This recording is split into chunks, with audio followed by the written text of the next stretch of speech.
أدري لأزيل الحيرة من أمري. فهنا علم وهنا نور وهنا منبع كل الفكر. نهر من فقهه يتجلى بعقيدة صدق في صدري. لبيك أتيتك في لهف لسؤالك يا أهل الذكر. لسؤالك يا أهل الذكر. لسؤالي جئت لكي أدري. بسم الله الرحمن الرحيم. الحمد لله رب العالمين والصلاة والسلام على أشرف الأنبياء والمرسلين سيدنا و نبینا و مولانا محمد و علی آله و اصحابه اجمعین. عرض سلام و خسته نباشید دارم خدمت شما بینندگان عزیز و در خدمت شما هستیم با برنامه همیشگی روزهای دوشنبه، برنامه پرسش و پاسخ. در این قسمت نیز در خدمت جناب مولانا عبدالقدوس دهقان هستیم که خدمت ایشان نیز عرض سلام و خسته نباشید داریم. من در خدمت جناب عالی و تمامی بینندگان عزیز عرض ادب و سلام دارم. السلام علیکم و رحمت الله و برکاته. و علیکم السلام و رحمت الله و برکاته. سوالهای اسمس بینندگان را ابتدا شروع میکنیم و اولین بیننده سوال کردن که دختری 12 ساله دارم که ناتوان و فلج است. از روزی که متولد شده کاملا فلج است. آیا نماز و روزه به جای او واجب است؟ الحمد لله رب العالمين والعاقبة للمتقين والصلاة والسلام على نبينا محمد وعلى آله وصحبه اجمعین. دعا میکنم که الله متعال تمامی بیماران ما رو و کسانی رو که مبتلا به رنج و دردی هستند الله متعال همه رو انشاءالله شفای عاجل عنایت بکنند و این بیماری رو و کسالتی رو که در دنیا دارند این رو الله متعال جزو اعمال خیر و ثواب همگی انشاءالله قرار بدهد و در آخرت از این ثواب و نعمتهای خودش این طیف جامعه رو انشاءالله بهره مند بسازد. فقط همین گونه هست درد و رنج و بیماری هایی که در دنیا بر انسان می آید این یک فتنه و ابتلای الهی هست و قطعا در روز قیامت پاداشی رو هم خواهد داشت. و از نظر حکم شرعی هر انسانی به اندازه وضعیت خودش مکلف هست. اگر واقعا این فرد به گونه‌ای هست که هوش و حواسش کامل نیست و درک نمی کند اطراف و پیرامون خودش را که اساسا مکلف نیست. کسی که در واقع هوش و حواس درستی رو ندارد و فاقد عقل هست و درکی رو ندارد اساسا مکلف نیست. نه نمازی بر اون لازم هست و نه روزه‌ای.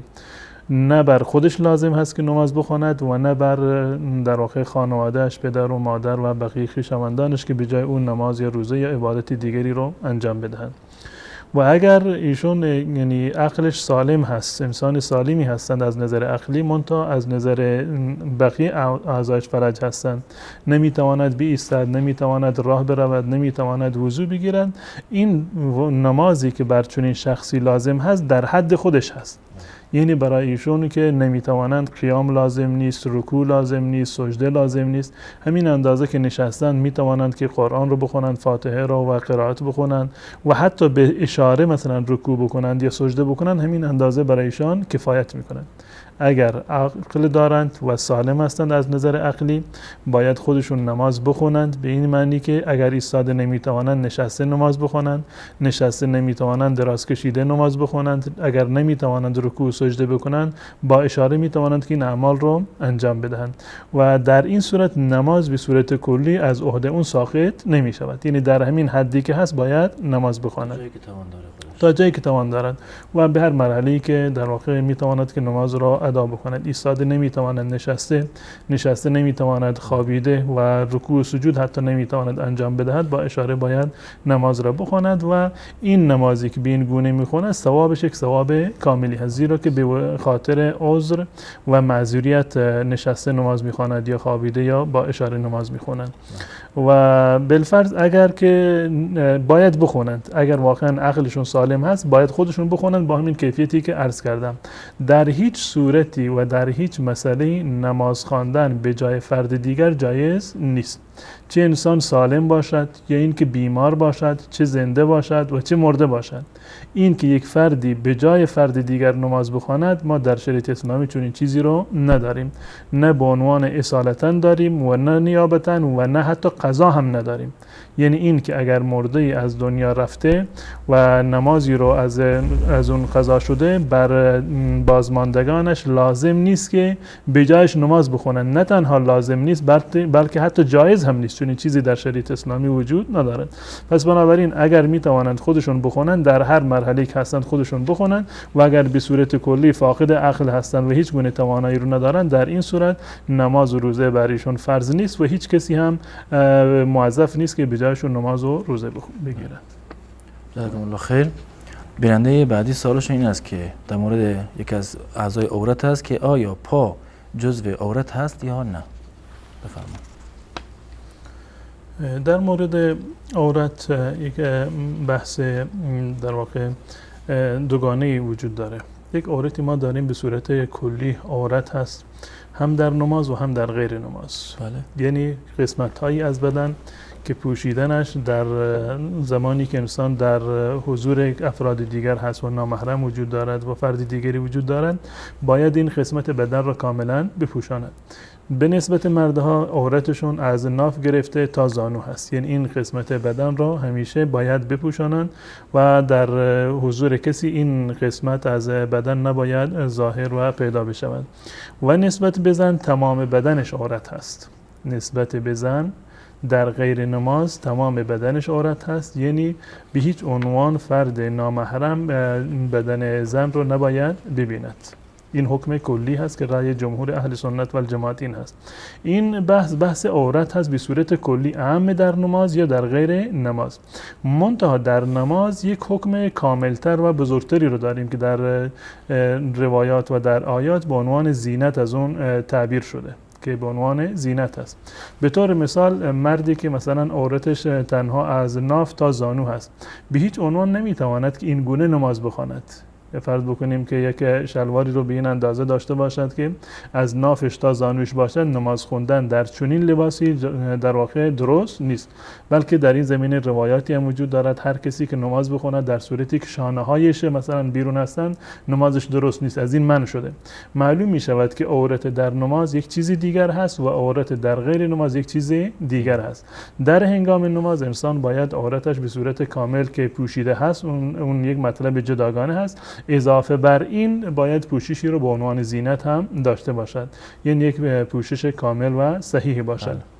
و در مورد زن هم در خارج از نماز تمام بدنش به اتفاق و رأی اکثریت هست البته که عورت هست، حتی صورتش و حتی دسته ها و پاهای زن هم جز عورت هستند و به هیچ عنوان اینها رو نباید در معرض دید فرد نامحرم قرار بدهد. اما بحث در نماز یک بحث کاملا جداگانه هست و بنابر رأی جمهور در این زمینه باز هم نظرشون این هست. رأی جمهور در نماز هم نظرشون این است که پا در واقع جزء عورت زن شمرده می شود، بدین معنی که باید پوشیده بشود و خواندن نماز بدون از اینکه جورابی پای زن باشد از دیدگاه عموم در واقع اشکال دارد و باید این قسمت از پا را بپوشانند. و استدلالشون از روایتی هست از حضرت ام سلمه رضی الله تعالی عنها که ایشون سوال کردند از رسول الله صلی الله علیه وسلم که آیا زن می تواند که در یک چادری در درع که یک چادر کاملی باشد در این درع نماز بخواند بدون اینکه لباس زیر داشته باشد؟ یک چادر بلند و بالای مثل این چادرهایی که چادر نماز هستند و به صورت کامل هستند و مخصوص نماز هستند. سوال شد از رسول الله صلی الله علیه و سلم. ام سلمه سوال کرد که آیا زن می تواند در یک چادر صرفاً بدون لباس زیر زن نماز بخواند؟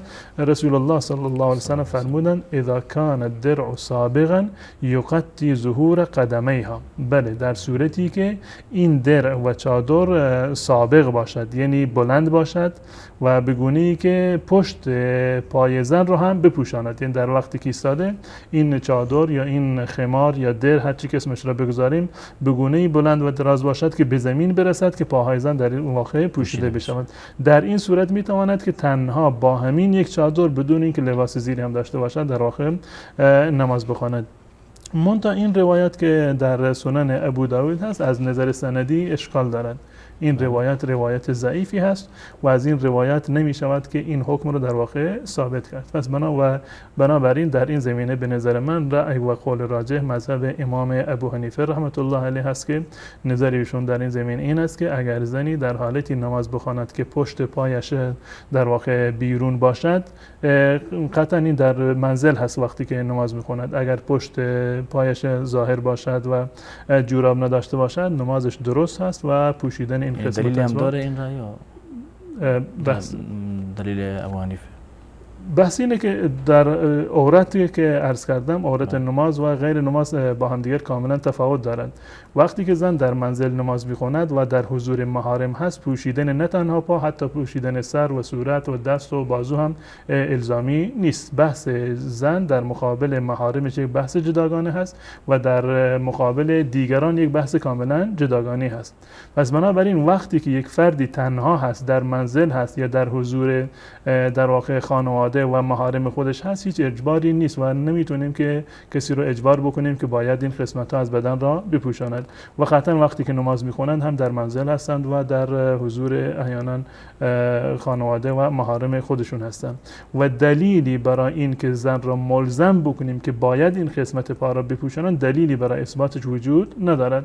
و این دلیلی هم که در این زمینه هست، عرض کردم که این روایت ضعیفی هست و مثبت حکم در واقع در این زمینه نیست و به نظر من قول امام ابو حنیفه و مذهب ایشان در این زمینه قول راجح است. جزاکم الله خیر. بیان بعدی سوالش این است که اگر کسی دارو یعنی ژل برای درمان عفونت داخل واژن استفاده میکنه، آیا پس از هر بار مصرف که روزی 3 بار باشد باید غسل انجام دهد یا نه؟ در مورد داروهایی که از راه جلو یا عقب در واقع استفاده میشه به این صورت هستند یا به صورت شیاف هستند، اینها موجب غسل نیست. غسل رو بر انسان واجب نمی کنند و منتها شکننده وضو هستند.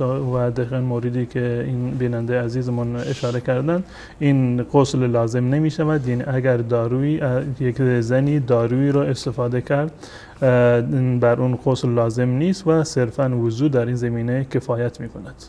بله. جزاکم الله خیر. آقا کامران گفتن که من سگی که در خیابان به اتومبیلم خسارت زده بود را از روی عصبانیت کشتم. آیا گناهی انجام دادم و آیا کفاره‌ای دارد یا نه؟ حیوانات موذی رو که در واقع به جان یا مال انسان ضرر و زیان میرسانند، از نظر شرعی از بین بردنشون و کشتنشون اشکال ندارد و جایز هست و ایشون هم کار اشتباهی رو انجام ندادند. پس بنابراین نه گناهی برگردن ایشون هست و نه هم کفاری در این زمینه بر ایشون لازم هست. بله، جزاکم الله خیر. بیان بعدی گفتن که دختری که ابروش پهنه، زیر ابرو و آن قسمت‌های اضافه‌ای که داره را اگر با قیچی از ته کم کنه ولی از موچین استفاده نکنه تا جایی که از حد تجاوز نکنه و زیاد نگیره، آیا این کار گناه هست یا نه؟ اگر واقعا یعنی ابروی یک فردی یا زنی به اندازه بیش از حد و غیر طبیعی در واقع پهن باشند، از نظر شرعی جایز هست که اینو به صورت عادی در بیارد. در صورتی که ابروی یک زنی غیر عادی و غیر طبیعی هست و بیش از حد و بیش از اندازه بزرگ شده یا پهن شده، از نظر شرعی میتواند چه با موچین باشد یا با قیچی میتواند که در واقع کمتر بکند اون رو. اما اگر صرفاً برای ایجاد یک مد باشه، چون که مد هست یا یک شکل و قیافه خاصی رو میخواد که ایجاد بکند، این جزء همون مشمول حدیث رسول الله صلی الله علیه و سلم میشوند که رسول الله صلی الله علیه و سلم فرمودند که لعنت الله متعال بر کسی باشد که ابرو را میگیرد یا اون کسی که در واقع ابرویش گرفته میشود. اما اگر به خاطر عذر باشد که ابروی کسی غیر طبیعی باشد و بیش از اندازه پهن باشد، گرفتنش هم با موچین جایز هست و هم با قیچی. جزاکم الله خیر. بیان بعدی گفتن اگر سوگند به غیر الله شرک محسوب می شود، چرا خداوند خود به نشانه‌هایش در آیات قسم خورده است؟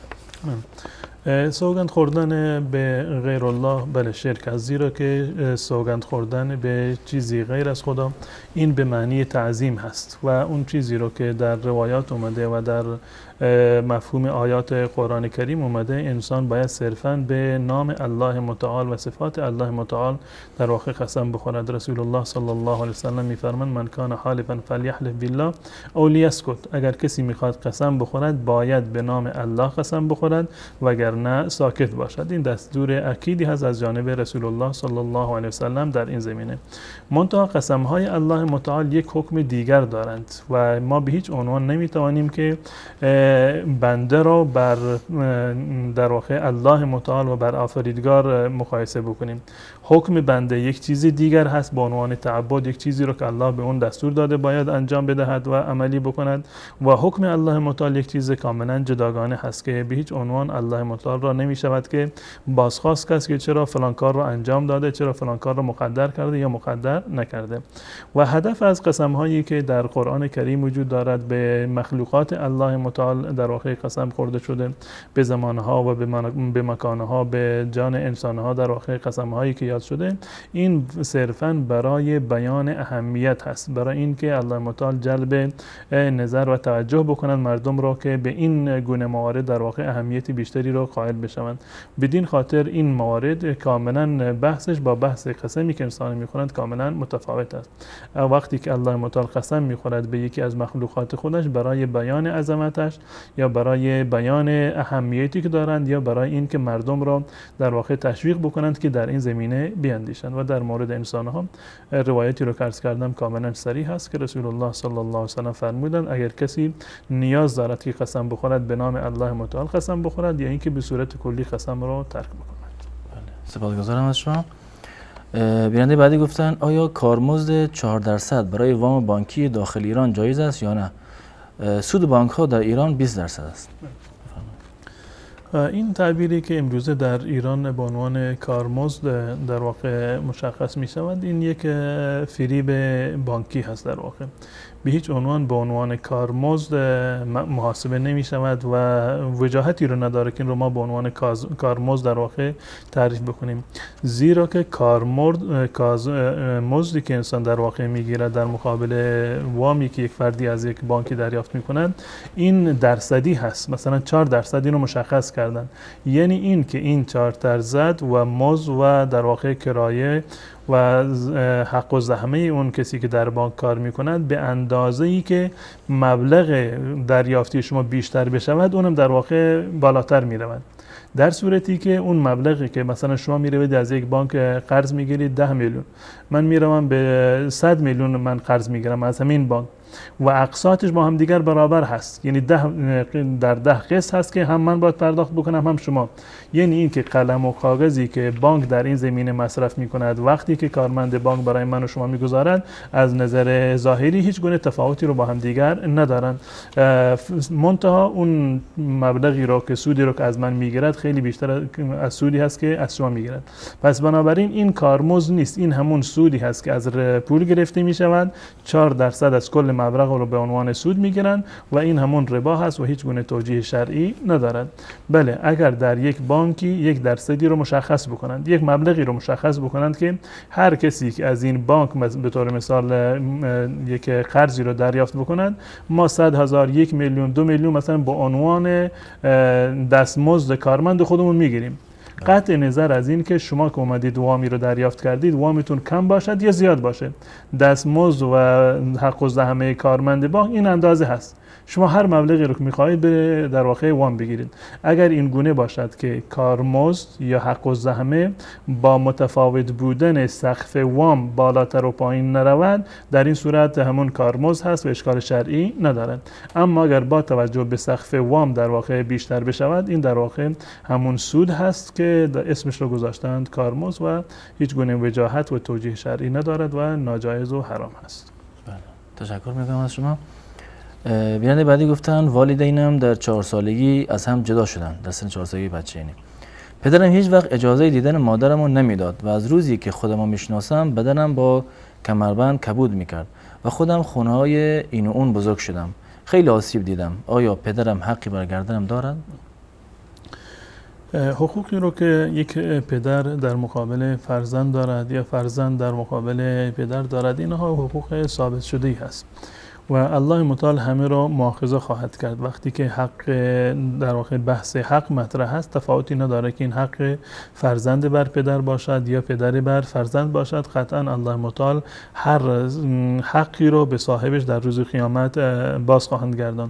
و این که پدر شما در حق شما کوتاهی کرده، کم مهری کرده یا این که احیانا ظلم و ستمی رو مرتکب شده، این در واقع یک کاری هست که بر عهده خودش هست، یعنی گناهی هست که خودش انجام داده و قطعا الله متعال رو در مقابل این در واقع بی‌لطفی یا کم مهری یا ظلمی که در حق شما انجام داده، الله متعال رو مؤاخذه خواهد کرد. و حقوقی که پدر برگردن شما دارد به خاطر این یک حقوق متقابلی نیست، به این گونه که اگر پدر حق فرزند رو پرداخت کرد پس پسر حق در واقع پدر رو پرداخت بکند، وگرنه حقی رو در این زمینه ندارند. باز هم ایشون حق پدری داره، احترام پدری رو شما باید حفظ بکنید و اون حقوقی رو که الله متعال برگردن شما انجام قرار داده اونو باید در مقابل پدر و مادرتون باید ادا بکنید. اما این که پدرتون کوتاهی کرده اون یک بحث جداگانه هست که الله متعال از اون مؤاخذه خواهد کرد. اما این که در حق شما کاری کرده این دلیل بر این نمی شود که حق پدر هم از گردن شما ساقط بشود. جزاکم الله خیر. بیننده بعدی خواهری هستن، گفتن که 1 ماه است که حامله هست و میخواد بچهش را سخت کند چون که مجبور است این کار انجام بده. آیا این کار گناه است یا نه؟ اگر شون توضیح ندادن که مجبور هست یعنی چی و چی را مجبور هست، اگر واقعا در حدی هست که مجبور هست، ضرری برای خود این خانم دارد از نظر شرعی، در این زمینه اشکالی وجود ندارد، در صورتی که وجود جنین و حمل برای مادر مضر باشد و پزشک اینو تشخیص بدهد، این در واقع اشکال شرعی ندارد و میتواند که سخت بکند و خصوصا تا زمانی که روح در این جنین دمیده نشده. این رأی اکثر علما هست که در واقع در این زمینه جایز هست و اشکال شرعی ندارد، میتواند که سخت بکنه.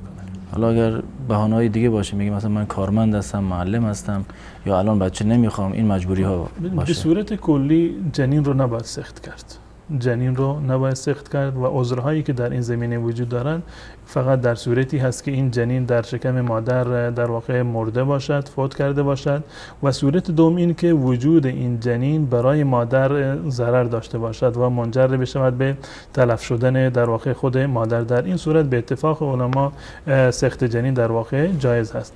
اما بحث دیگری که در این زمینه هست، بحث این است که قبل از دمیدن روح باشد، قبل از 4 ماه باشد یا بعد از 4 ماه باشد. قبل از 4 ماه به اتفاق علما این جزء قتل محسوب نمی شود، یعنی گناه قتل رو در این زمینه ندارد و این اتفاق علما هست. گرچه کار گناهی رو انجام داده، کاری هست که نباید این رو انجام میداد، اما به عنوان قتل نفس محسوب نمی شود و گناه قتل نفس رو هم ندارد. تشکر میکنم از شما. بیانیه بعدی گفتن که مادرم جن زده شده، براش دعا کنید و باید چه کار انجام بدم؟ برای کسانی که در واقع در این زمینه تخصص دارند میتونن به چنین افرادی مراجعه بکنند و بهترین حالت برای تشخیص جن زدگی آیات قرآن کریم هستند که آیات قرآن رو برایشون بخونند. منتها برای این که بتوانند که به صورت کلی جن رو از بدن بیمار در واقع بیرون بکنند، حتما باید فردی صاحب تجربه باشد که در این زمینه تجربه داشته باشد که بتواند این کار رو انجام بدهد. اما موثرترین حالتش خواندن آیات قرآن کریم هست و به هر کسی هم اعتماد نکنه، بلکه باید حتی در این زمینه افرادی از هستند علمای مورد اعتماد سوال افرادی هستند که فقط مخازه زدن، صلاحیت و اهلیت این کار رو ندارند. علمایی که اهل تقوا هستند، اهل زهد و پارسایی هستند، در ایمان و در تقواشون انسان امید دارد و اعتماد دارد، باید به چنین افرادی مراجعه بکنند، نه به کسانی که سر خیابان نشستند و مغازه باز کردند و ادعا میکنند که این کاره هستند. بله، سپاسگزارم از شما. بیانیه بعدی گفتن که آیا طلای مستعمل که به حد نصاب رسیده باشد زکات دارد؟ در مورد طلای مستعمل، یعنی طلایی که به عنوان حلی هست، به عنوان زیورالاتی هست که از اون استفاده می شود، معنی این نیست که یک مرتبه استفاده شده و گذاشته شده، یعنی چیزی که در حال استفاده شدن است، طلایی که زن در واقع در طول سال از آن استفاده می کنند. رأی بسیاری از علما در این زمینه و خصوصا مذهب امام شافعی رحمت الله علیه این است که طلایی که زن در حال استفاده از اون طلاها هست زکات نداره. این مذهب عموم اهل سنت و الجماعت هست و من جمله حضرت امام شافعی رحمت الله علیه و مذهبشون این است که طلایی که زن اون رو استفاده می کند زکاتی در اون نیست. منتها آیاتی که در این زمینه وجود دارند، آیات عمومی و کلی که در این زمینه هستند که در طلا و نقره زکات رو ثابت کردند، یا روایاتی که در این زمینه هستند که جز روایات کلی هستند، هیچ گونه اختصاصی این رو ندادند به این که در واقع طلا مورد استفاده قرار بگیرد یا مورد استفاده قرار نگیرد. و دلیل مذهب امام شافعی رحمت الله علیه دلیل صریحی از احادیث رسول الله صلی الله علیه وسلم در این زمینه وجود ندارد. یک قولی از حضرت عبدالله ابن مسعود هست، اون در واقع یک روایت موقوف هست و مرفوع در این زمینه نیست و بقیهشون تمام آثار صحابه هستند و حدیثی در این زمینه که بر حولی یا بر طلایی که استفاده می شود بر زیورالات زکات نباشد، چون این حدیثی صریح از رسول الله صلی الله علیه وسلم نقل نشده.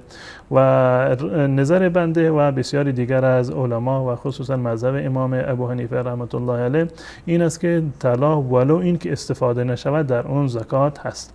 طلا چه به صورت خشت باشد، چه به صورت ضرب شده و به صورت زیورالات باشد، در صورتی که به اندازه نصاب برسد 20 مثقال طلا و 1 سال بر آن بگذرد، زکات بر این مال و بر این طلا در واقع هست.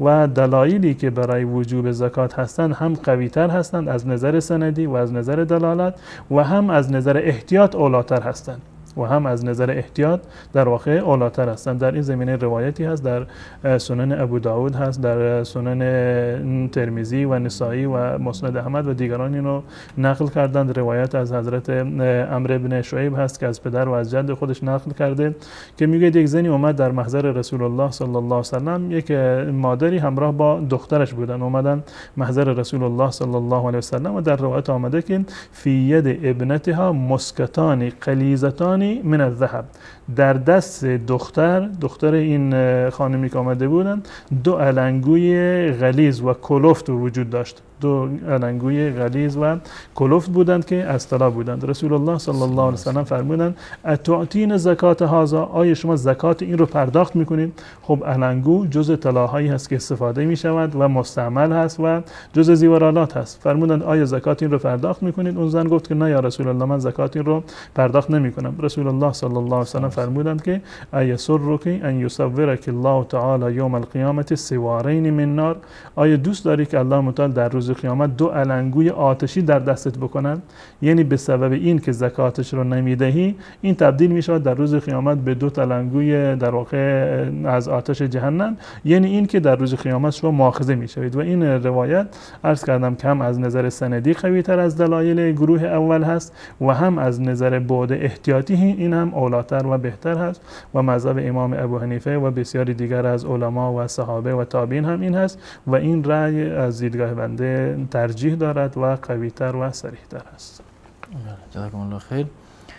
بیان بعدی سوالش این است که آیا می شود مسلمان بود ولی پیرو هیچ مذهب خاصی نبود، یعنی فقط از خدا و رسول الله و از قرآن پیروی کنیم؟ این لازم نیست که انسان باید اعلام بکند که من پیرو فلان مذهب هستم یا پیرو در واقع فلان عالم هستم. از نظر شرعی اون کسانی که در واقع آشنایی با احکام شرعی ندارند و سواد دینی و شرعی ندارند، با قرآن و احادیث رسول الله صلی الله علیه و سلم آشنایی ندارند، از نظر شرعی اینها می توانند که از اهل ذکر و از کسانی که در واقع اهل فتوا هستند و از کسانی که واقعا به علمشون، به درایتشون و به تقواشون اعتقاد و باوری دارند، باید مسائل شرعی خودشان رو از این افراد باید دریافت بکنند. سوال بکنند که من فلان مسئله شرعی برام پیش اومده، حکم شریعت در این مورد چی هست؟ و اون عالم بر اساس قرآن و احادیث صحیح رسول الله صلی الله علیه و سلم باید فتوا بدهد. از دیدگاه اهل سنت و الجماعت قول هیچ شخصی قول هیچ شخصی غیر از رسول الله صلی الله علیه و سلم در واقع حجت شرعی نیست و اون چیزی که حجت شرعی هست و ما باید بر اون عمل بکنیم آیات قرآن هستند و احادیث صحیح رسول الله صلی الله علیه و سلم. و اگر یک فردی به یکی از علما اعتماد دارد و فتوا رو از اون دریافت میکند هیچ گونه اشکال ندارد. از نظر ظاهری میگویند که فلان شخص مثلا مقلد فلان عالم هست، مقلد فلان عالم یا مقلد فلان مذهب هست و می شود که انسان بدون اینکه خود را نسبت بدهد به یک مذهب خاص از یک فرد قطع نظر که این فرد عالم خودش پیرو چه مذهبی هست، مذهب امام ابو حنیفه است یا مذهب امام شافعی هست، اون فردی که سوال می کند این در واقع در کتاب فقهی آوردند که عامی مذهب ندارد، یعنی خودش در حدی نیست که مذهب را انتخاب بکند، زیرا که در یک مسئله فرعی و در یک مسئله جزئی این حق اختیار را ندارد، بدین معنی که صلاحیت اختیار و انتخاب را ندارد، با دلایل آشنایی ندارد و با احادیث آشنایی ندارد، با اصول فقه آشنایی ندارد، نمیتواند که در میان دو قولی که در این زمینه وجود دارند یکی رو بر دیگری ترجیح بدهد. وقتی که یک فردی نمیتواند در یک مسئله جزئی در یکی از مسائل وضو یک مسئله قول راجح را یا حدیث قوی‌تر را انتخاب بکند، چگونه میتواند که یک مذهب را به کامل این در واقع بگید که این مذهب بر مذهب دیگری ترجیح دارد؟ پس بنابراین این کار علما هست. عالم پیرو هر مذهبی بود، پیرو هر عالمی در واقع مجتهدی که بود، اگر خودش در حالت اجتهاد بوده که از قرآن و سنت هست و اگر خودش مقلد یک مذهب خاص بوده با اصول آن مذهب در واقع اجتهاد میکند یا فتوا میدهد و این فرد عامی بدون اینکه بگوید من حنفی هستم یا شافعی یا مالکی هستم از هر عالمی از اهل سنت و الجماعت که به علم و تقواش در واقع باور دارد و اعتقاد دارد میتواند مسائل شرعی خودش را دریافت بکند بدون اینکه تصریح بکند که من پیرو فلان مذهب هستم. بله، سپاسگزارم از شما. بیننده بعدی گفتن که شوهرم الان 28 سالشه ولی روزه نگرفته است. امسال روزه گرفته، من رانمایش کردم، آیا قبوله یا نه؟ بله، قطعا وقتی که یک انسانی گناهی رو قبلا انجام میداده و مرتکب خطایی شده و فرایض شرعی رو انجام نمیداده بعد از این که توبه بکند قطعا الله متعال توبه چنین انسانی رو قبول میکند و روزهایی رو که انجام داده امیدوار هستیم که الله متعال این روزهای جدیدش رو در واقع میپذیرد. اما گذشته که روزه نگرفته اون در واقع یک گناه و معصیتی بوده که انجام داده، توبه بکند. الان که روزه گرفته معنیش این است که توبه کرده از گذشته خودش و قطعا الله متعال توبه کنندگان را میپذیرد. بله، جزاکم الله خیر. بیننده بعدی گفتن در رکعات سوم و چهارم آیا باید حتما سوره حمد خواند یا سبحان الله و الحمدلله و لا اله الا الله اکبر هم کافیه؟ و از اتاق فرمانم خواهش میکنم شماره تماس را زیرنویس بکنید. خواندن سوره فاتحه در تمامی رکعات یکی از ارکان نماز است. این رأی جمهور علمای اهل سنت و جماعت است که رسول الله صلی الله علیه وسلم فرمودند لا صلات لمن لم یقرأ بفاتحه الکتاب، کسانی که فاتحه الکتاب را نخونند در واقع نمازی هم ندارند. بنابر رأی و قول راجح خواندن سوره فاتحه در تمامی رکعات نماز یکی از ارکان نماز است و یکی از فرایض هست که باید در واقع خوانده بشود. و دو رکعت اول نماز با دو رکعت آخر نماز تفاوتی رو که در این زمینه وجود دارند این است که در رکعت اول قرائت الزامی هست اما در رکعت دوم قرائت الزامی نیست، یعنی قرائت سوره فاتحه رو در تمام رکعات باید بخونند، اما در دو رکعت آخر در نمازهای 4 رکعتی یا در نمازهای 3 رکعتی رکعت سومی خواندن سوره در 2 رکعت آخر یا 1 رکعت آخر در نماز 3 رکعتی این در واقع لازم و اجباری نیست و واجب نیست. اگر کسی خواند اشکال شرعی ندارند و اگر نخواندن هم هیچ گونه در واقع مشکلی هم ایجاد نمی شود. در این زمینه روایتی هست از رسول الله صلی الله علیه وسلم در صحیح مسلم هست و در صحیح بخاری هم در این زمینه روایتی آمده که از ابو قتاده رضی الله تعالی عنه نقل شده که ایشان میگوید که رسول الله صلی الله علیه وسلم در 2 رکعت نماز ظهر و عصر هم فاتحه الکتاب را میخوندند و هم سوره را میخوندند و یسمعون الآیه احیانا آیه را که میخوندند با صدای بلند میخوندند که ما بشنویم، با اینکه نماز سری بود بود، یعنی نماز ظهر و نماز عصر که قرائت در واقع خفیتاً و سری خونده میشه. با وجود این میگه که رسول الله صلی الله علیه و سلم احیانا سوره ای رو که میخوندند با صدایی میخوندند که ما میشنیدیم که ایشون در حال قرائت یک سوره هستند. و در این روایت که روایت صحیح مسلم هست در ادامهش آمده و یقرأ فی الرکعتین الاخیرتین بفاتحه الکتاب. رسول الله صلی الله علیه و سلم در دو رکعت آخر، یعنی در نمازهای 4 رکعتی نماز ظهر و عصر، فاتحه الکتاب را میخوندند. و این صراحتا در این حدیث صحیح مسلم در واقع نقل شده. نه تنها که رسول الله صلی الله علیه و سلم در دو رکعت آخر فاتحه را میخوندند، حتی احیانا همراه با فاتحه سوره را هم میخوندند. یعنی دقیقاً مثل دو رکعت اول نماز ظهر و عصر و نمازهای 4 رکعتی. همون گونه که در دو رکعت اول قرائت میخوندند، یعنی هم فاتحه و هم سوره را میخوندند، در دو رکعت آخر هم در واقع احیانا این کار رو انجام میدادند. در این زمینه روایتی هست در صحیح مسلم از حضرت ابو سعید رضی الله تعالی عنه که ایشون میگه که رسول الله صلی الله علیه و سلم در نماز ظهر در دو رکعت اول در هر رکعت حدود 30 آیه میخوندند. در نماز ظهر رسول الله صلی الله علیه و سلم در دو رکعت اول در هر نمازی حدود 30 آیه میخوندند و فی الاخرین قدر 15 آیه و در دو رکعت آخر حدود 15 آیه میخوندند. حتی در نماز ظهر در نماز 4 رکعتی. پس بنابراین در نماز 4 رکعتی حتما باید فاتحه را خوند، هم در دو رکعت اول هم در دو رکعت آخر. و در دو رکعت اول قرائت هم خونده می شود، یعنی سوره هم خوانده می شود. و در دو رکعت آخری اگر کسی اکتفا بکند و تنها به سوره فاتحه و قرائتی را نخواند، یعنی سوره ای را نخواند، اشکال شرعی ندارد. اما اگر در هر 4 رکعت هم فاتحه را خوند و هم سوره را خواند، بنابراین روایت ابو سعید خدری رضی الله تعالی عنه در صحیح مسلم باز هم هیچ گونه اشکال ندارد و جایز است از عمل رسول الله صلی الله علیه و سلم.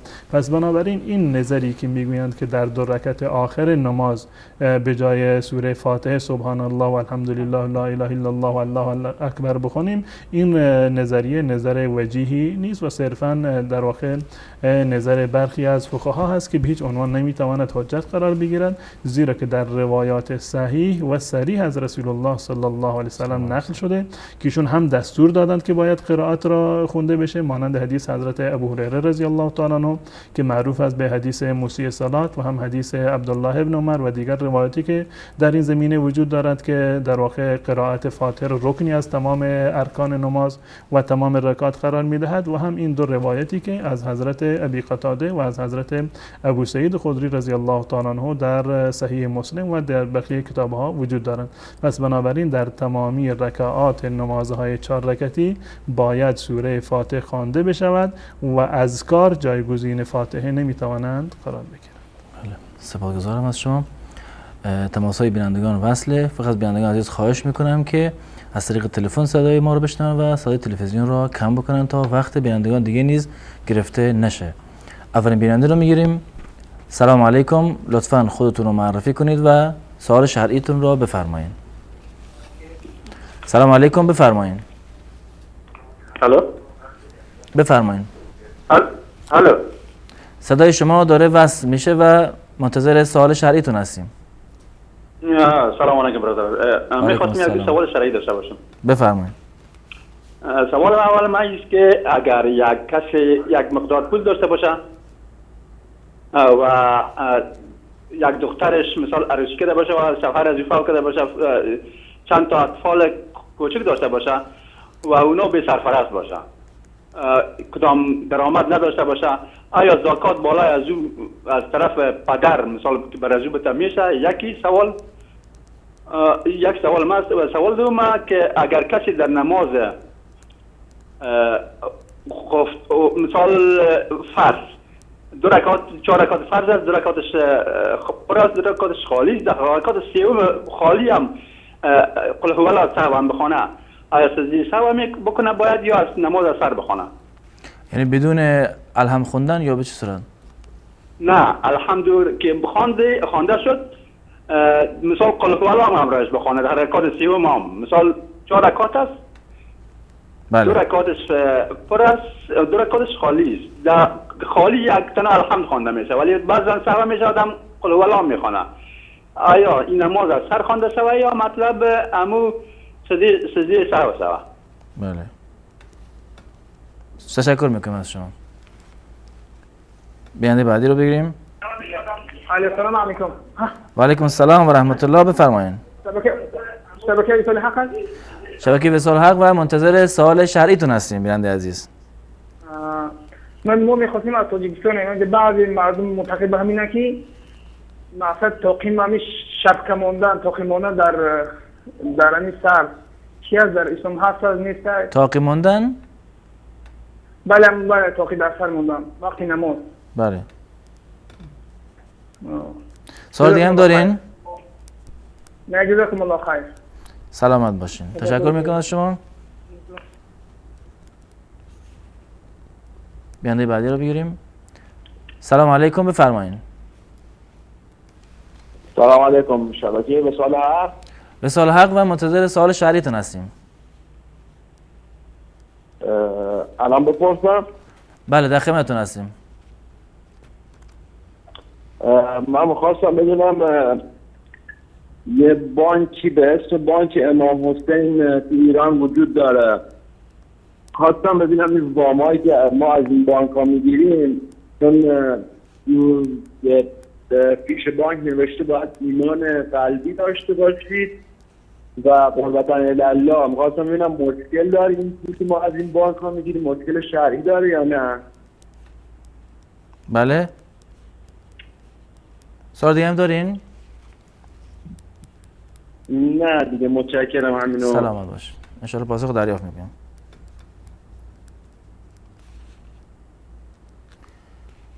سلام علیکم، بفرمایید. الو سلام علیکم. و علیکم السلام و رحمت الله. بفرمایید. ما یک سوال داشتیم، سوال شرعی. در خدمت شما هستیم. ما از کشور سوئیس زنگ زدیم. ما یک قسم خورده بودم، ما سر قنشه دوست خودم مانده بودم. باز او قسم ما کردم، باز ما گفتم این کار دیگه نمیکنم، اون گناه را ما پس اون گناه رو مرتکب شدم. باز ما رفتم پیش مولای مسجد. مولای مسجد در کشور خودم افغانی بود، یعنی کشور. باز مولا گفت همون کار که گفتی نمیکنم. بله. همون کار باز کردی، گفتم ما قسم باز همون کار از پیش چی شد، تکرار شد. بله. باز که پشتیشه نگرد، برو پشت توبه کو، باز توبه کو دیگه پشتش نگرد دیگه. همون کار کردم، یک دفعه دیگه همون کار از پیش میشد. اینا توبه میکنم ولی خیلی همه فکر تشویش دارم در قلبم، در دلم خیلی میترسم کدام راهی کدام چیز اگر باشم. بله تشکر میکنم از شما. سوال دیگه هم دارین؟ نه تشکرش. سلامت باش. بیننده بعدی رو بگیریم. سلام علیکم، لطفا خودتون معرفی کنید و سوال شرعیتون رو بفرمایید. سلام علیکم. و علیکم السلام و رحمت الله. بفرمایید. سوال این است که بعد از نمازها دعا کردن چی ثبوت شرعی داره؟ از پیامبر سنت پیامبر حدیث داره؟ سوال دیگه هم دارین؟ سوال بس ذکرهایی که بعد از نماز ثابت اینن در این مولا یک شرح بده. در چه موردی؟ ذکرهایی که بعد از نماز 5 وقته آمده است، نه چی سوره و چی دعا را باید بخونیم، یکم ذکر خاصی آمده باشه. یعنی ذکری که در خود نماز اومده باشه. بعد از نماز، بعد از سلام دادن دعا و ذکرهایی که بعد از دعا بعد از سلام دادن است. بله. متوجه شدید؟ بله سوال واضح، ان شاء الله پاسخ دریافت میکنم. دست شما دارم. خیلی از ممنون. تشکر میکنم از شما. بیننده بعدی رو بگیریم. بله. سلام علیکم، بفرمایید. من مسعود هستم. یک دو سوال داشتم. سوال ایست استاد که در شبکه‌های توحیدی ما دیدیم در زیرنویس نوشته بود، به یاد ندارم که کدام شبکه بود، نوشته بودن که یک سوره که بعد از سوره فاتحه در نماز خوانده میشه، اگر مثلا کس نماز میخونه اشتباه میکنه و یا حتی اشتباهش قدر بزرگ میباشه که معنایش تغییر میکنه، بازم نمازش درست میباشه. در جواب سوال یک بیننده سوال کرده بود، می جواب داده بودن، گفتم باشه از استاد پرسان کنم. و سوال دومی است که مثلا آدم مثلا بعد از سوره فاتحه یک سوره را میخونه، در این سوره بند میمونه، چندین بار میره از شروع، پس دوباره شروع میکنه، بند میمونه. آیا یک سجده سر آدم میشه یا نه یک سجده سوا به اصطلاح کنه یا نه باید سجده نکنه در حالت؟ بله. سوال دیگه هم دارین؟ تشکر. یک جان تشکر، زنده باشید. سلامت باشید.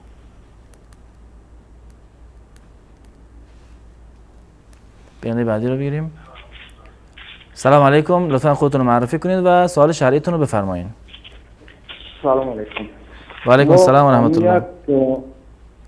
ما یک مومنی که مثال ای بانک قرض دارد مثال پرسنت و همو پرسنت از قرض دارد یک خدایی میکند مثال یکم عید رمضان یا که عید قربان بانه بیاد. ببخشید دوباره سوال رو مطرح بکنید.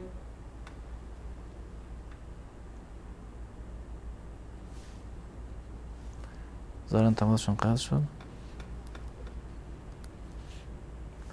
سلام علیکم، بفرمایید. سلام علیکم برادر عزیز.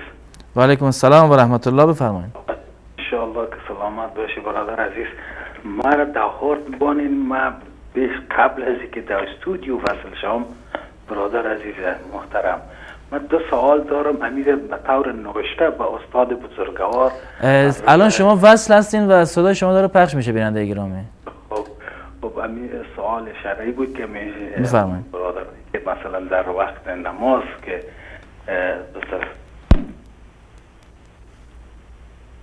بله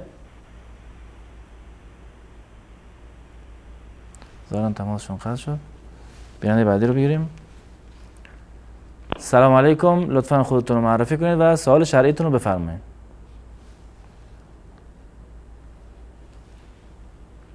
سلام علیکم، بفرمایید. بله سلام. و علیکم السلام و رحمت الله، در خدمت شما هستیم.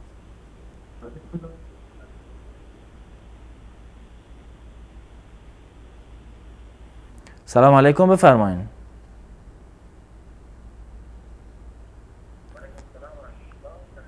سلام علیکم، بفرمایید. الو سلام علیکم و رحمت الله. و علیکم السلام و رحمت الله. حضرت شیخ سوال داشتم. در خدمت شما هستیم. وقتی یک نماز چهار رکعته را نیت میکنیم، بعد یکم یا که دیم رکعت دیگر نمیدونیم که در کدام رکعت قرار داریم، در همین حالت چیکار میکنیم؟ سوال دیگه هم دارین؟ نه رحمت تشکر. بله تشکر میکنم از شما. سلام علیکم، بفرمایید. سلام علیکم و رحمت الله. و علیکم السلام و رحمت الله و برکاته، بفرمایید. شبکه وصال حق. شبکه وصال حق و صدای شما داره پخش میشه، منتظر سوال شرعیتون هستیم.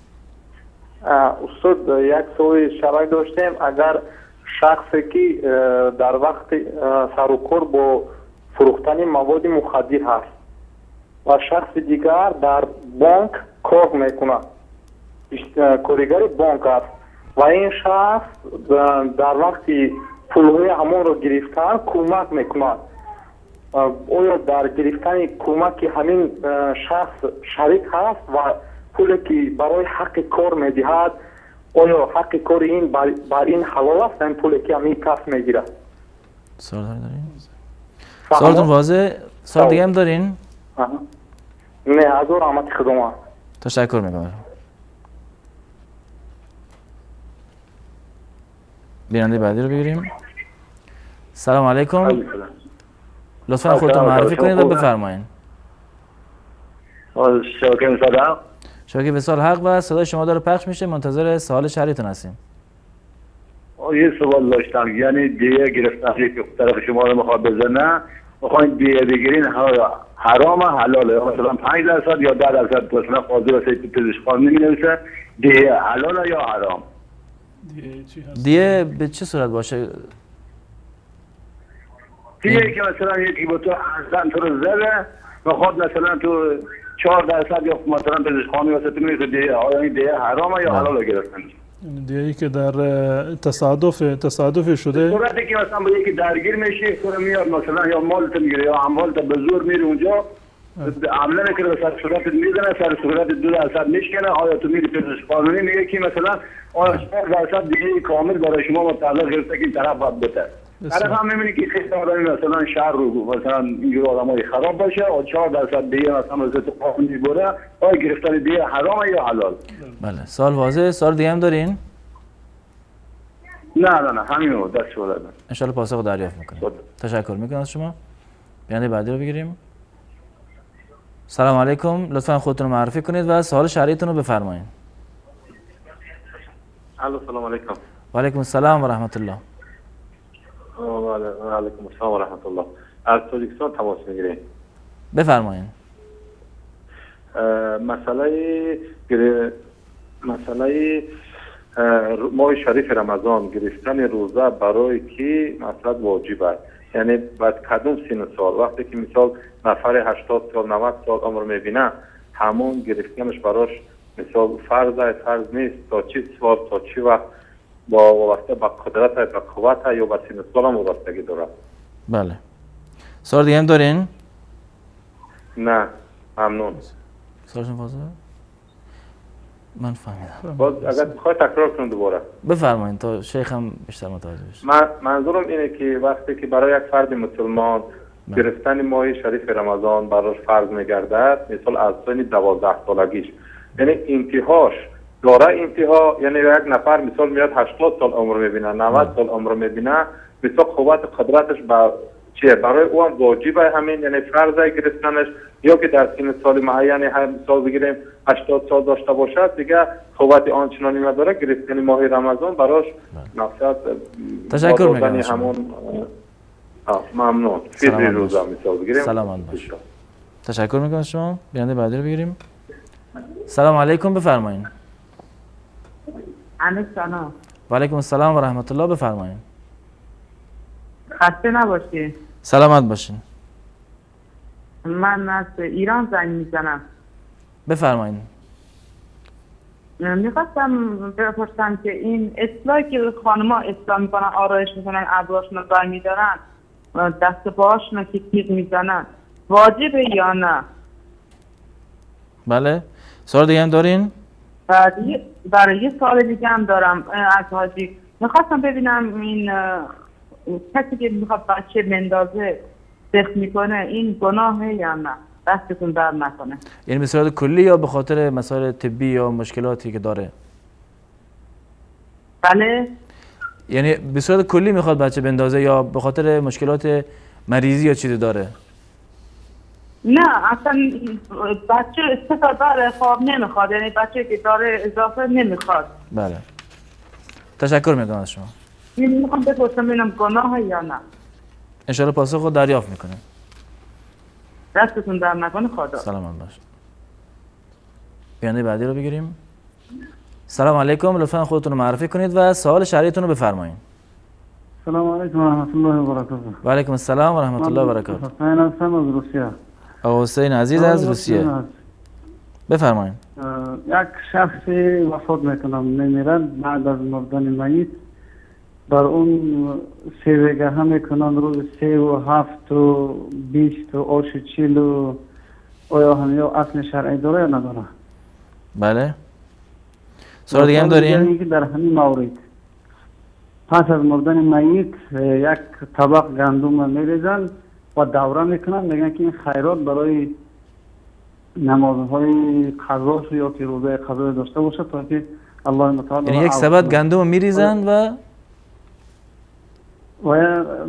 دوره میشینن چی دعا میخونن چی چیزی میکنن خلاصه با طریق دوره میگن اینا.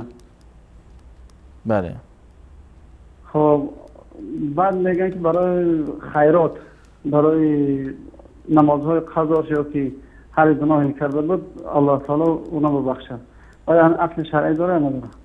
بله. انشاءالله پاسخ دریافت میکنیم. خب تشکر زیاد. سلام علیکم و رحمت الله و علیکم السلام و رحمت الله. تشکر میکنم از شما. بیننده بعدی رو بگیریم. سلام علیکم بفرمایید. سلام علیکم. و علیکم السلام و رحمت الله بفرمایید. شبکه وصال حق. شبکه وصال حق و صدای شما داره پخش میشه. منتظر سوال شرعیتون هستیم. سلام علیکم. حال شما خوبه؟ و علیکم السلام. سلامت باشین. خوب هستی؟ سلامت باشین. بیننده عزیز از طریق تلفن صدای ما رو بشنوید چون صدا از طریق تلویزیون دیر میاد.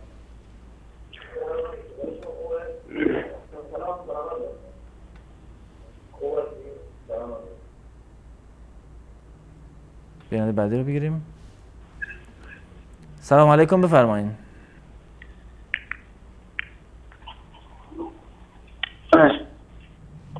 سلام علیکم بفرمایید. بیانه بعدی رو بگیریم. سلام علیکم بفرمایید. سلام علیکم، خوب هستین؟ سلامتی؟ سلامت باشین، در خدمت شما هستیم.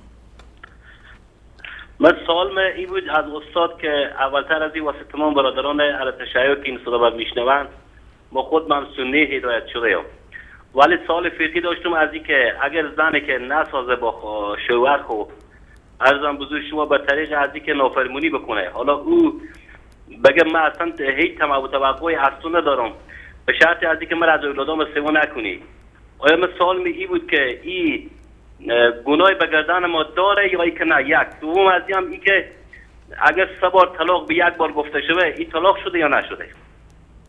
تشکر. در یک جلسه گفته بشه 3 بار طلاق؟ تماس خاص شد. شما شیخ فهمی سوال شو؟ بیانه بعدی رو بگیریم. سلام علیکم بفرمایید. سلام علیکم بفرمایید. یک سوال داشتیم. در خدمت شما هستیم. یک حدیث رسول رو در یک شبکه گوش کردیم، گفتن که یک زاران تماسشون قطع شد. بیانه بعدی رو بگیریم. سلام علیکم بفرمایید. الو. سلام علیکم بفرمایید. سلام، حال شما خوبه؟ سلامت باشین، در خدمت شما هستیم. یه سوال شرعی داشتیم. منتظر سوال شرعیتون هستیم. تقریبا من یه سال پیش یه مقداری طلا پیدا کردم، بعد رفتم جایی هم که پیداش می‌کردم به چند تا مغازه‌های اطرافم سپردم، شماره هم دادم که اگه صاحبش اومد به قول معروف شماره‌مون بدم که بتونیم صاحبش پیدا کنیم. الان 1 سال و 2 ماه گذشته به هیچ عنوان نتونستیم صاحب اینا رو پیدا بکنیم. چه کارشون میتونم بکنم حالا این طلا رو؟ بله، سوال دیگه هم دارین؟ ممنون، سلامت باشین. سلامت باشین. تشکر میکنم از شما. بیانده بعدی رو بگیریم. سلام علیکم بفرمایید. الو، به سوال حق. به سوال حق و اگر سوال شرعی دارین در خدمت شما هستیم. داشتیم از جواب اگر سوال شرعی داشتیم. بفرمایید. الو. صدای شما داره پخش میشه و منتظر سوال شرعیتون هستیم.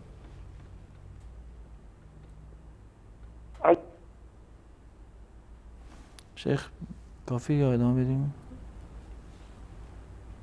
سلام علیکم بفرمایید.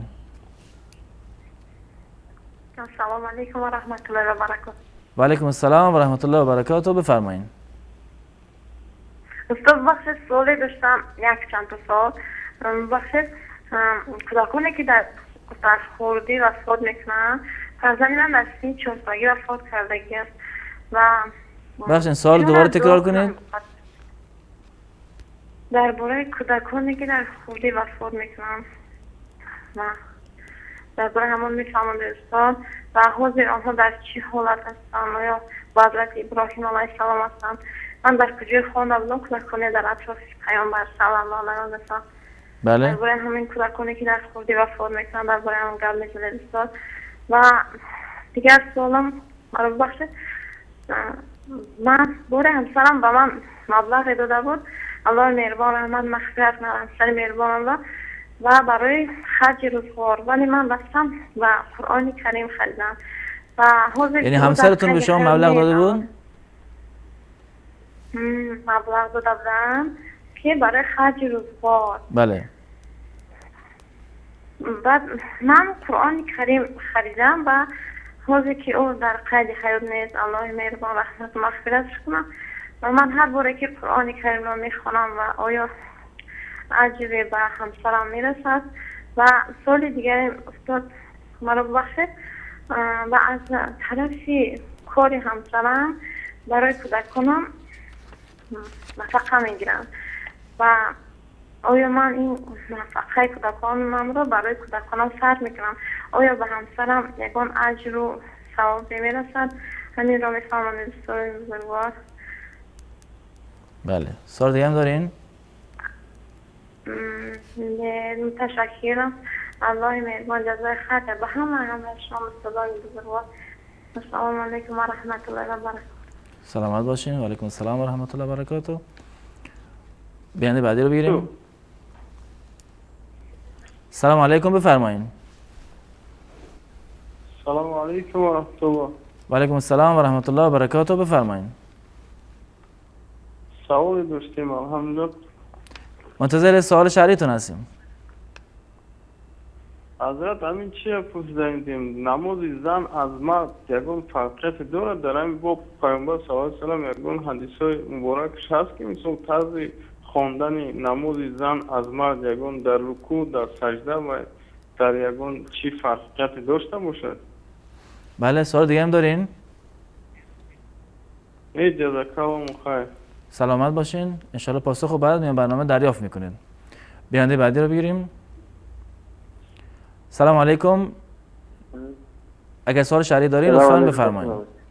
و علیکم السلام و رحمت الله، بفرمایید. سلام علیکم. و علیکم السلام و رحمت الله، بفرمایید.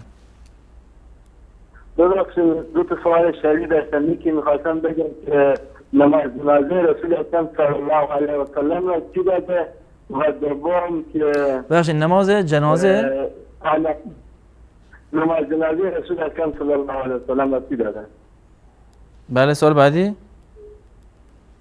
سوال بعدی حلال زدن برای مرد جایز است یا خیر؟ ببخشید صداتون پایینه، دوباره سوال مطرح کنید. آیا حلال زدن برای مرد جایز است یا خیر؟ بله، سوال دیگه هم دارین؟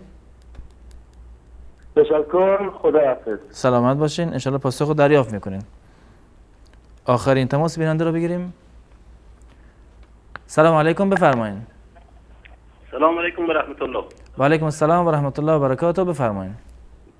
زنده باشین، موفق باشین. من عرض کردم که گفتم سنی هدایت شدم، حرف ما کامل نشد، تلفن قطع شد. بله. سوال می این بود که من یک زن دیگه هم اختیار کردم، بعد این بچه‌ها هم که با همین شکل شمال با مادر کنم، اگر زمان طلاق صورت بگیره این بچه‌ها از طریق شرعی به ما میرسه یا اینکه به مادر میرسه؟ بچه بالغ هم داریم، نابالغ هم داریم. همین جواب مونده بود که من گفتم به شما بگم که متوجه بشید. بله. تشکر میکنم از شما. او حرفی هم که از سوال کردن تلفن قطع شد، صحبت می بود که شما سوال کردین که تلفن گفتین که طلاق به 3 بار به 1 مرتبه شده، بعد روی خشونت بود، نافرمانی میکرد. من زن دیگه هم اختیار کردم، بازم هم خشونت و نافرمانی خود ادامه داد تا این که به حساب الان رفته با یک پسر بزرگتر دارم همراه از او. منطقه اگر زمانی با خشونت از او ادامه و نافرمانی از او میکنه، اگر بچه‌ها همراه با از او میرم به زمان طلاق به صورت بگیره یا اینکه نه شرعاً به من همین می‌خواستم متوجه بشم. بله. تشکر از شما. سلامت باشین. انشالله بعد میان برنامه پاسخ رو دریافت میکنید. تشکر میکنم از شما. بینندگان عزیز، در اینجا با هم یک میان برنامه میبینیم و دوباره باز خواهیم گشت، در خدمت شما عزیزان خواهیم بود.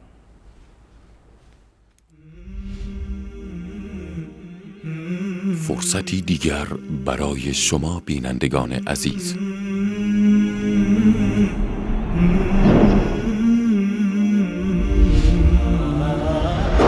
دریچه‌ای به سوی یک احساس جدید، دریچه‌ای به سوی یکتاپرستی، دریچه‌ای به سوی تغییر و تولدی دیگر، منبری برای موحدین، تریبونی آزاد برای حقجویان و پذیرای تمامی پرسش‌ها، نظرات و انتقادات شما عزیزان. برنامه دریچه در شبکه جهانی وصال حق، منبر توحید و حقیقت.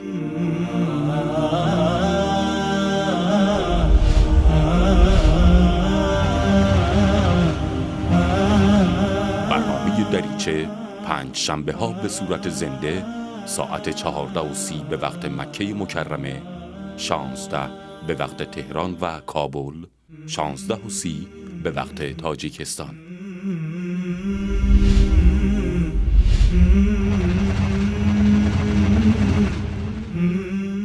تکرار اول دوشنبه 10 صبح به وقت مکه مکرمه، 11:30 به وقت تهران و کابل، 12 به وقت تاجیکستان.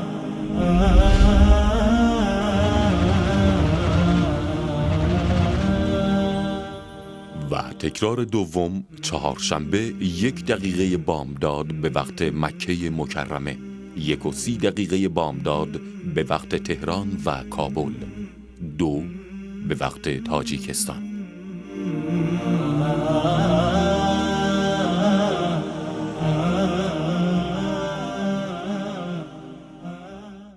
در جان چو کرد منزل جانان ما محمد، صد در گشاده در دل از جان ما محمد.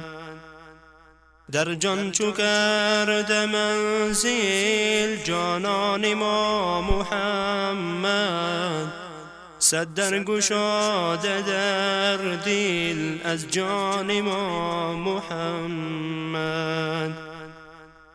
ما بلبلیم و نالان در باغ خوبی احمد، ما بلبلیم و نالان در باغ خوبی احمد. ما لؤلؤیم و مرجان عمان ما محمد، ما لؤلؤیم و مرجان عمان ما محمد. در جان چو کرد منزل جانان ما محمد، صد در گشاده در دل از جان ما محمد. مستغرقی گناهیم هرچند عذر خواهیم، پژمرده چون گیاهیم باران ما محمد. مستغرقی گناهیم هرچند عذر خواهیم، پژمرده چون گیاهیم باران ما محمد. در جان چو کرد منزل جانان ما محمد، صد در گشاده در دل از جان ما محمد. از درد زخم عصیان ما را چه غم چو سازد، از مرهمی شفاعت درمان ما محمد. از درد زخم عصیان ما را چه غم چو سازد، از مرهمی شفاعت درمان ما محمد. در جان چو کرد منزل جانان ما محمد، صد در گشاده در دل از جان ما محمد. ما طالب خداییم بر دین مصطفاییم، بر درگهش گداییم سلطان ما محمد. ما طالب خداییم بر دین مصطفاییم، بر درگهش گداییم سلطان ما محمد. در جان چو کرد منزل جانان ما محمد، صد در گشاده در دل از جان ما محمد. از امتان دیگر ما آمدیم و بر سر، از امتان دیگر ما آمدیم و بر سر وان را که نیست و باور برهان ما محمد وان را که نیست و باور برهان ما محمد در جان چو کرده منزل جانان ما محمد صد در گشاده در دل از جان ما محمد صد در گشاده در دل از جان ما محمد يا من يرى مس البعوض جناحها في ظلمة الليل البهيج الأليل يا من يرى ويرى مناط عروقها في نحرها دلت را خانه من کن مصفا کردنش با من به من درد دل افشا کن مداوا کردنش با من اگر گم کرده ای دل کلید استجابت را بیا یک لحظه با من باش که پیدا کردنش با من بیفشان قطره اشکی که من هستم خریدارش بیاور ذره اخلاص که دریا کردنش با من به من گو حاجت خود را اجابت می کنم آنی طلب کن آنچه می خواهی مهیا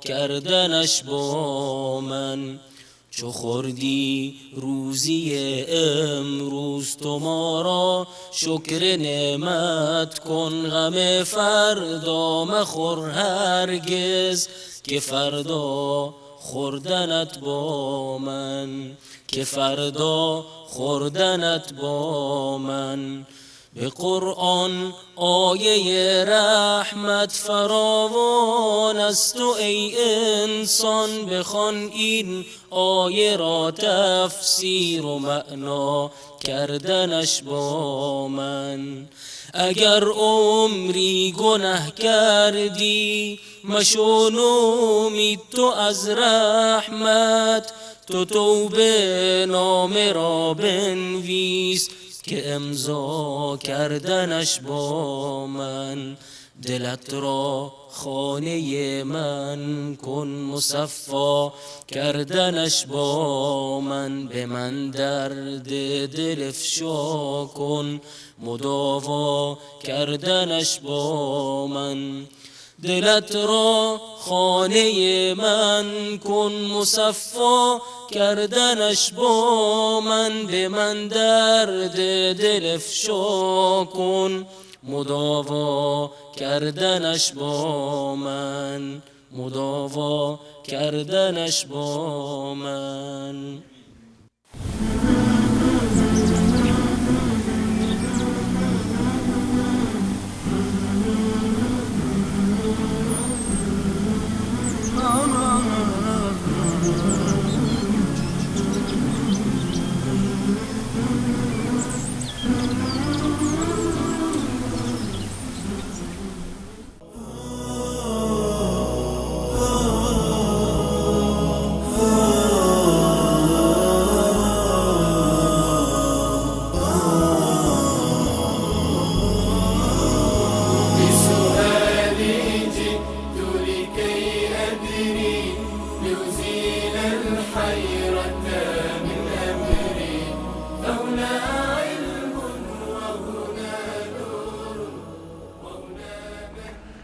عرض سلام و خسته نباشید مجدد دارم خدمت شما بینندگان عزیز.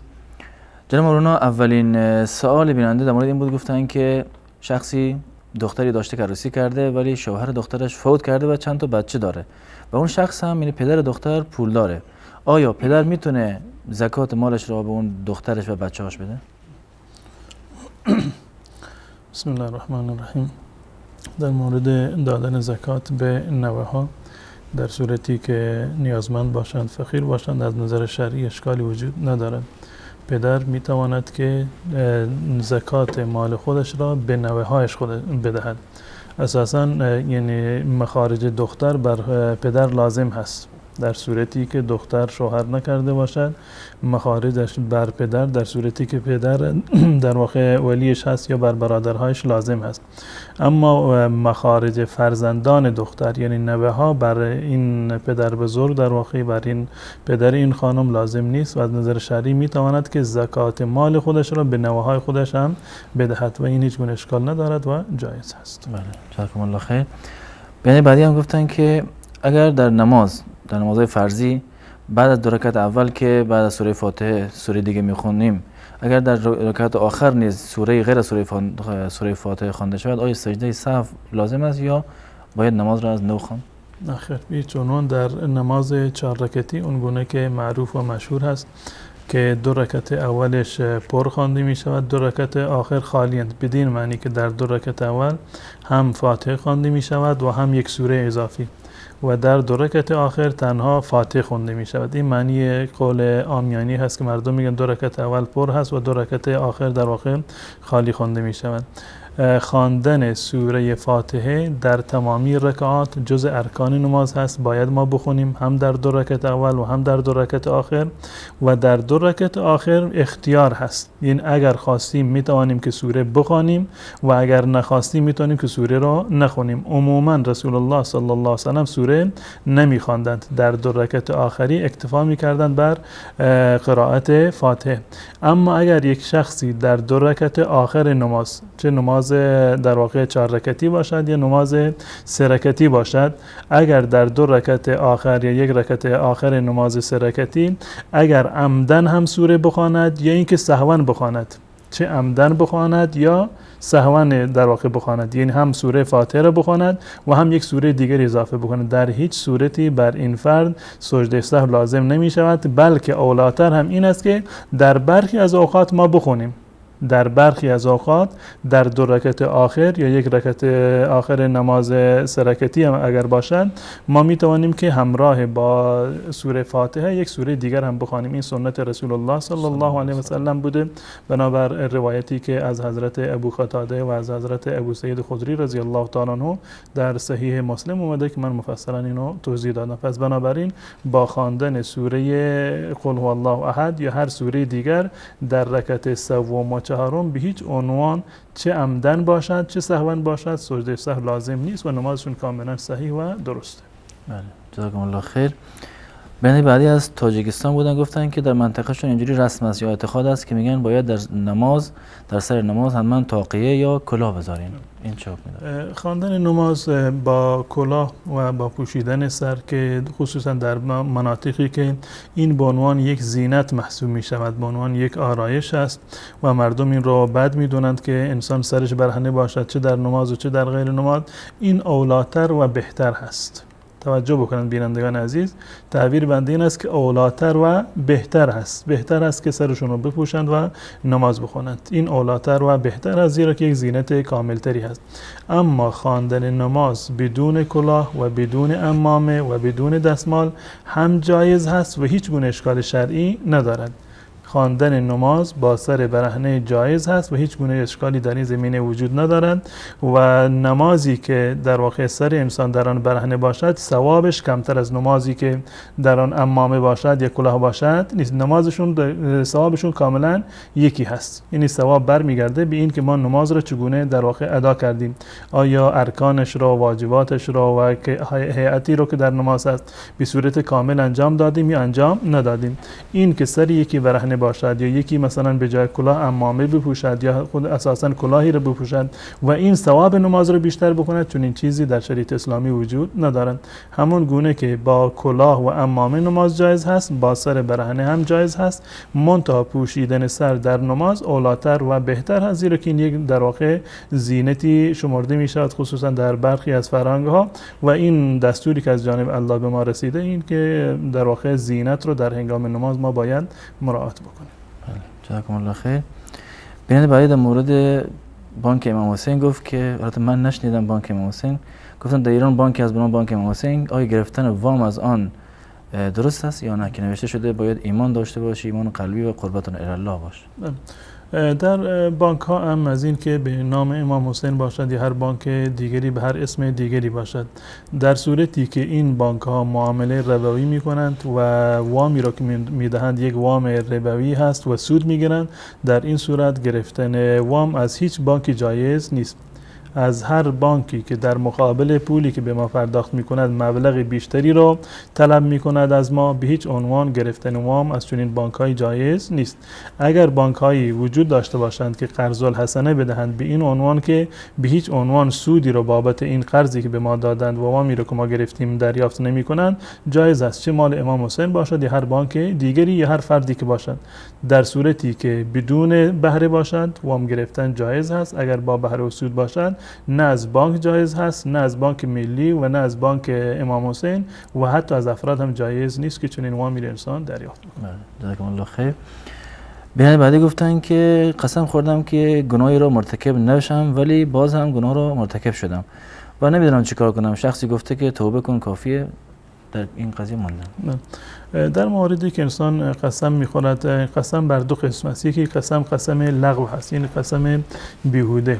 قسم بیهوده قسمی هست که در واقع تکی زبان مردم شده، به طور مثال بدون اختیار، بدون اینکه کسی بهشون قسم بدهد و سوگندشون بدهد، میاد والله من فلان کار رو کردم، والله از فلان جا اومدم، والله این کار رو نمیکنم. این در واقع تکی زبان هست و یک اصطلاح شده. این که بدون اراده هست و به عنوان تکی کلام هست، این در واقع جزء قسم های معتبر شمرده نمی شود. این قسم لغو هست، بدین معنی که حکمی در قرآن و در احادیث رسول الله صلی الله علیه و سلم ندارد و انسان هم بابت این مؤاخذه نمی شود. این و الله متعال میفرماید لا یؤاخذکم الله باللغو فی ایمانکم. حضرت عایشه رضی الله تعالی عنها همین گونه تفسیر کردند، یعنی این قسم هایی که انسان در لابلای کلام خودش در واقع به عنوان تکیه کلام اینها را استفاده می کند.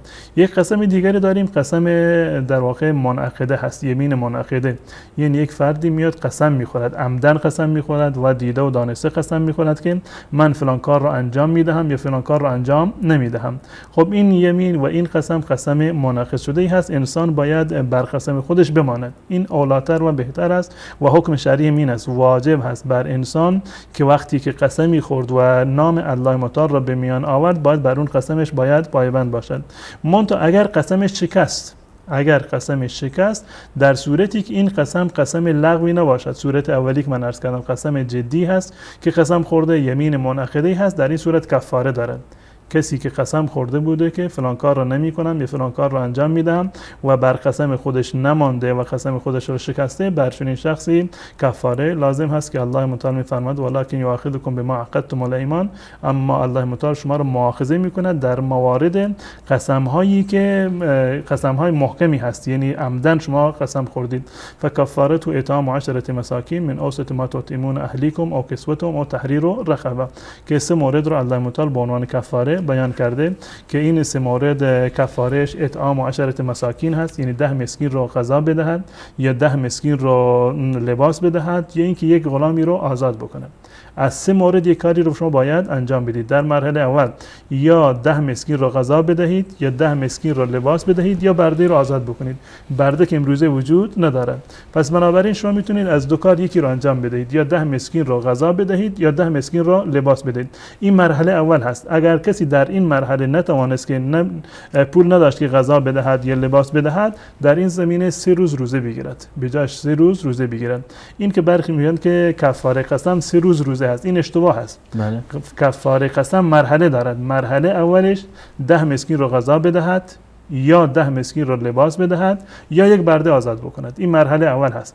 کسانی که این مرحله را نمیتوانند، این موارد، یکی از این سه مورد را نمیتونند انتخاب بکنند، مورد بعدیش این است که 3 روز را در واقع روزه بگیره. فمن لم یجد فصیام 3 ایام ذلک کفاره ایمانکم اذا حلفتم. پس بنابراین یا 10 مسکین را غذا بدهند، غذا دادن 10 مسکین به هر یکی نصف سا، یعنی معادل 1.5 کیلوی گندم، معادل 1.5 کیلوی گندم به هر فردی بدهد، چه گندم بدهد یا یک موارد دیگری غذای بدهد، یا حتی در بنابر مذهب امام ابو حنیفه رحمت الله پولش را هم میتونه در میان فقرا تقسیم بکند به 10 نفر معادل در واقع 1.5 کیلوی گندم، یا اینکه 10 نفر رو مثلا از فقرا و مساکین دعوت بکند در منزل خودش، باز هم اشکال ندارد و این کفاره قسم هایی است که انسان در واقع اون قسم را شکسته باشه. بله، جزاکم الله خیر. بیننده بعدی 2 سوال داشتن که به هم ربط داشت و سوال اولش این بود که آیا دعای بعد از نماز دلیل شرعی دارد و سوال بعدش این بود که چه ذکرهایی باید بعد از نماز خوانده شود. دعای دست جمعی بعد از نماز از عمل رسول الله صلی الله علیه وسلم و صحابه ثابت نیست. یعنی این که در هیچ روایتی و در هیچ روزی حتی یک بار هم رسول الله صلی الله علیه وسلم بعد از نماز دستها را بلند نکرده که مردم هم دستها را بلند بکنند و دعا بخونند. عملی که رسول الله صلی الله علیه وسلم برای ما انجام نداده، یعنی این که چنین عملی در اسلام نیست. دعای دست جمعی بعد از نمازهای فرض که امام دستها را بلند بکند و مردم دستها را بلند بکنند و آمین بگویند، نه در حدیث رسول الله صلی الله علیه وسلم اومده و نه نظر هیچ یک و هیچ کدام از ائمه اربعه اهل سنت و الجماعت هم نیست. یعنی در هیچ مذهبی این جزء نماز نیست، نه در مذهب امام ابو حنیفه، نه شافعی، نه مالک و نه امام احمد ابن حنبل. صرفاً برخی از فقها گفتند که برای تعلیم مردم جایز هست. برای تعلیم مردم، خصوصا در کتاب‌های فقهی احناف اومده اگر امام برای آموزش دادن مردم چند روزی دعا بکند جایزه، چند روز دعا بکند که این گونه، یعنی شما دعا بکنید برای اینکه دعا رو به مردم بیاموزند. اما این که مردم این رو جز نماز بدونند و لازم بدونند این رو که امام باید بعد از نماز فرض حتما دعا بکند و اگر دعا نکرد به معنی این هست که نماز ناقص شده یا ثوابش کم شده، چون این چیزی در هیچ مذهبی از مذاهب اهل سنت و الجماعت وجود ندارد و این در واقع اگر لازم بگیرند این بدعت می شود و انسان به جای اینکه کار ثوابی را انجام داده باشد به خاطر مخالفت با سنت رسول الله و ایجاد یک بدعت انسان گناهکار هم می شود. بله. و از کاری که بعد از نماز هستند، معروف ترینشون همین سبحان الله و الحمدلله و الله اکبر هست. هر یکی رو در واقع 33 بار انسان بعد از هر نمازی بگوید و اولاتر این است که با دست این ذکرها رو انجام بدهد، یعنی با بنده های انگشتان این در واقع انجام بدهد و سنت رسول الله صلی الله علیه و سلم این بوده و لا اله الا الله لا اله الا الله وحده لا شریک له له الملك و له الحمد. بعد از هر نمازی میتواند این را بخواند، خصوصا بعد از نماز فجر و بعد از نماز مغرب که 10 مرتبه این را بخونند و خواندن قل والله احد و قل اعوذ برب الفلق و قل اعوذ برب الناس و آیت الکرسی که خصوصا بعد از نماز صبح و بعد از نماز مغرب، اینا جزء اذکاری هستند که از رسول الله صلی الله علیه و سلم ثابت است و اذکار دیگری هم در این زمینه هست. بله، جزاکم الله خیر. بیننده بعدی گفتن که اگر کسی بعد از سوره فاتحه سوره‌ای که بعدی که میخونه اگه اشتباه بخواند آیا نمازش درسته؟ و اگر هم این اشتباه رو بخواند، یعنی سوال بعدش این بود که اگر اشتباه هی تکرار بکنه اشتباهش، آیا سجده سهو میخوان؟ بفهم. شما هم هر صورتی سوال فهمیدین توضیح بدید. فکر کنم که نمیدونم سوال این بیننده بود یا بیننده دیگه که من گونه دیگه متوجه شدم. سوال این بینندهمون در مورد این بود که کسی در هنگام قرائت نماز در واقع دچار اشتباه میشد، به تعبیرشون گیر میکنه در هنگام قرائت. انسان تا جایی که میتواند قرائت بکنه در نماز، یعنی هر سوره رو که بهتر بلد هست و روانتر هست اونو در هنگام نماز بخواند و وقتی که به یک جایی رسید که در واقع از یادش رفت فراموش کرد آیه قرآن رو بعدی رو اگر تکرارش بکنه اشکال نداره، یعنی میتونه دوباره از اول بخونه تا اینکه مثلا شاید مرتبه دوم بیادش بیاد.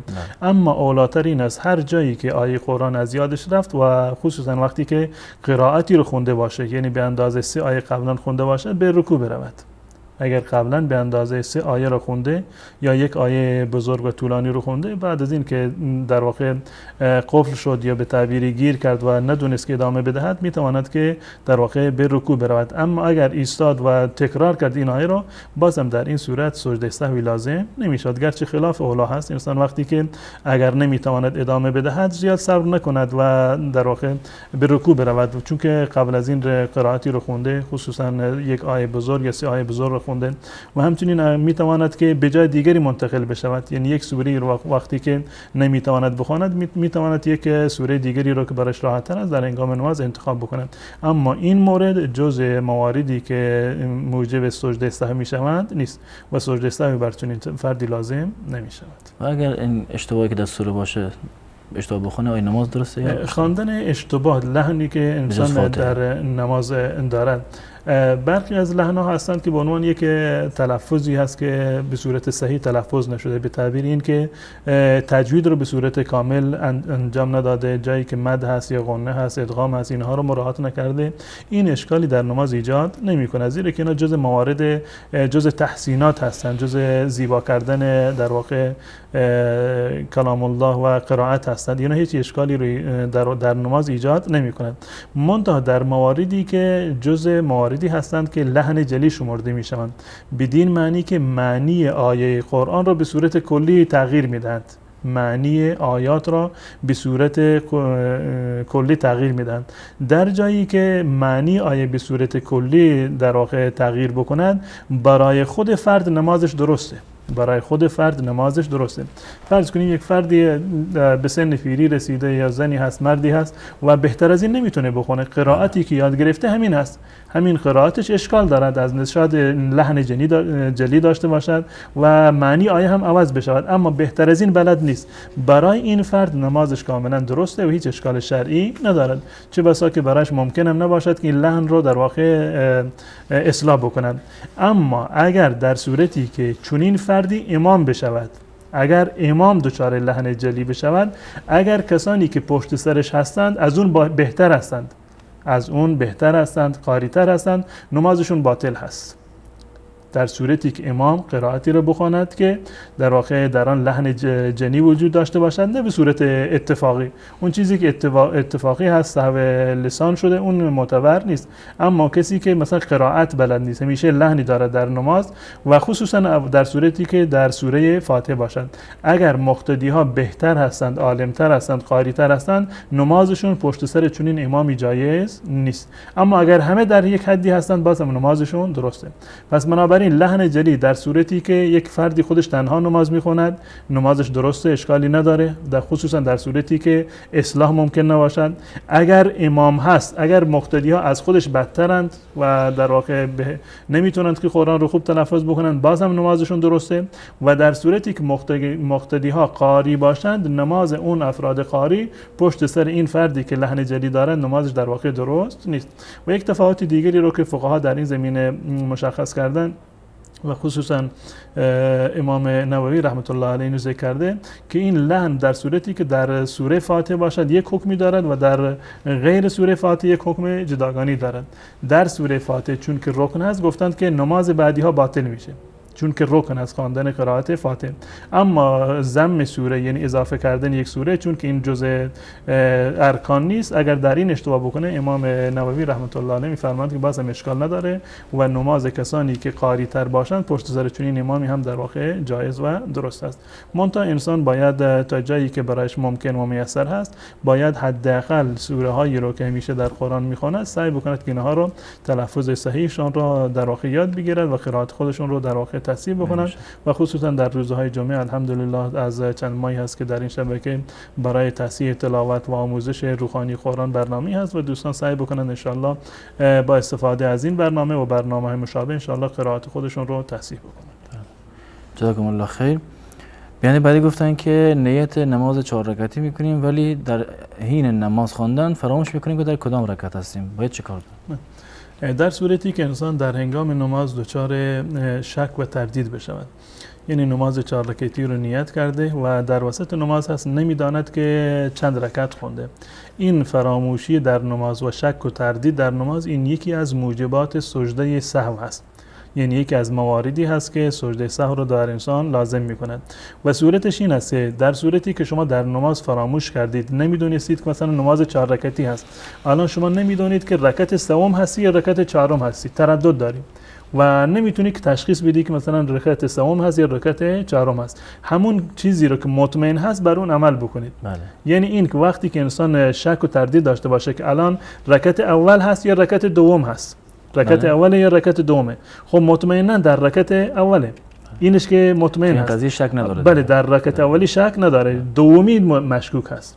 یا در نماز 4 رکعتی هست، مشکوک هست که من الان در رکعت سوم هستم یا در رکعت چهارم هستم، این رکعت چهارمی مشکوکه، اما رکعت سومی چی است؟ مطمئن است. یعنی در این موارد همون کمتر را حساب بکند. اگر در میان 1 و 2 مشکوکه، همون یکی حساب بکند. اگر در میان 3 و 4 مشکوکه، همون کمتری یعنی 3 رکعت اینو حساب بکند و بعد از نماز سجده سهو بکند و این در واقع با سجده سهو جبران می شود.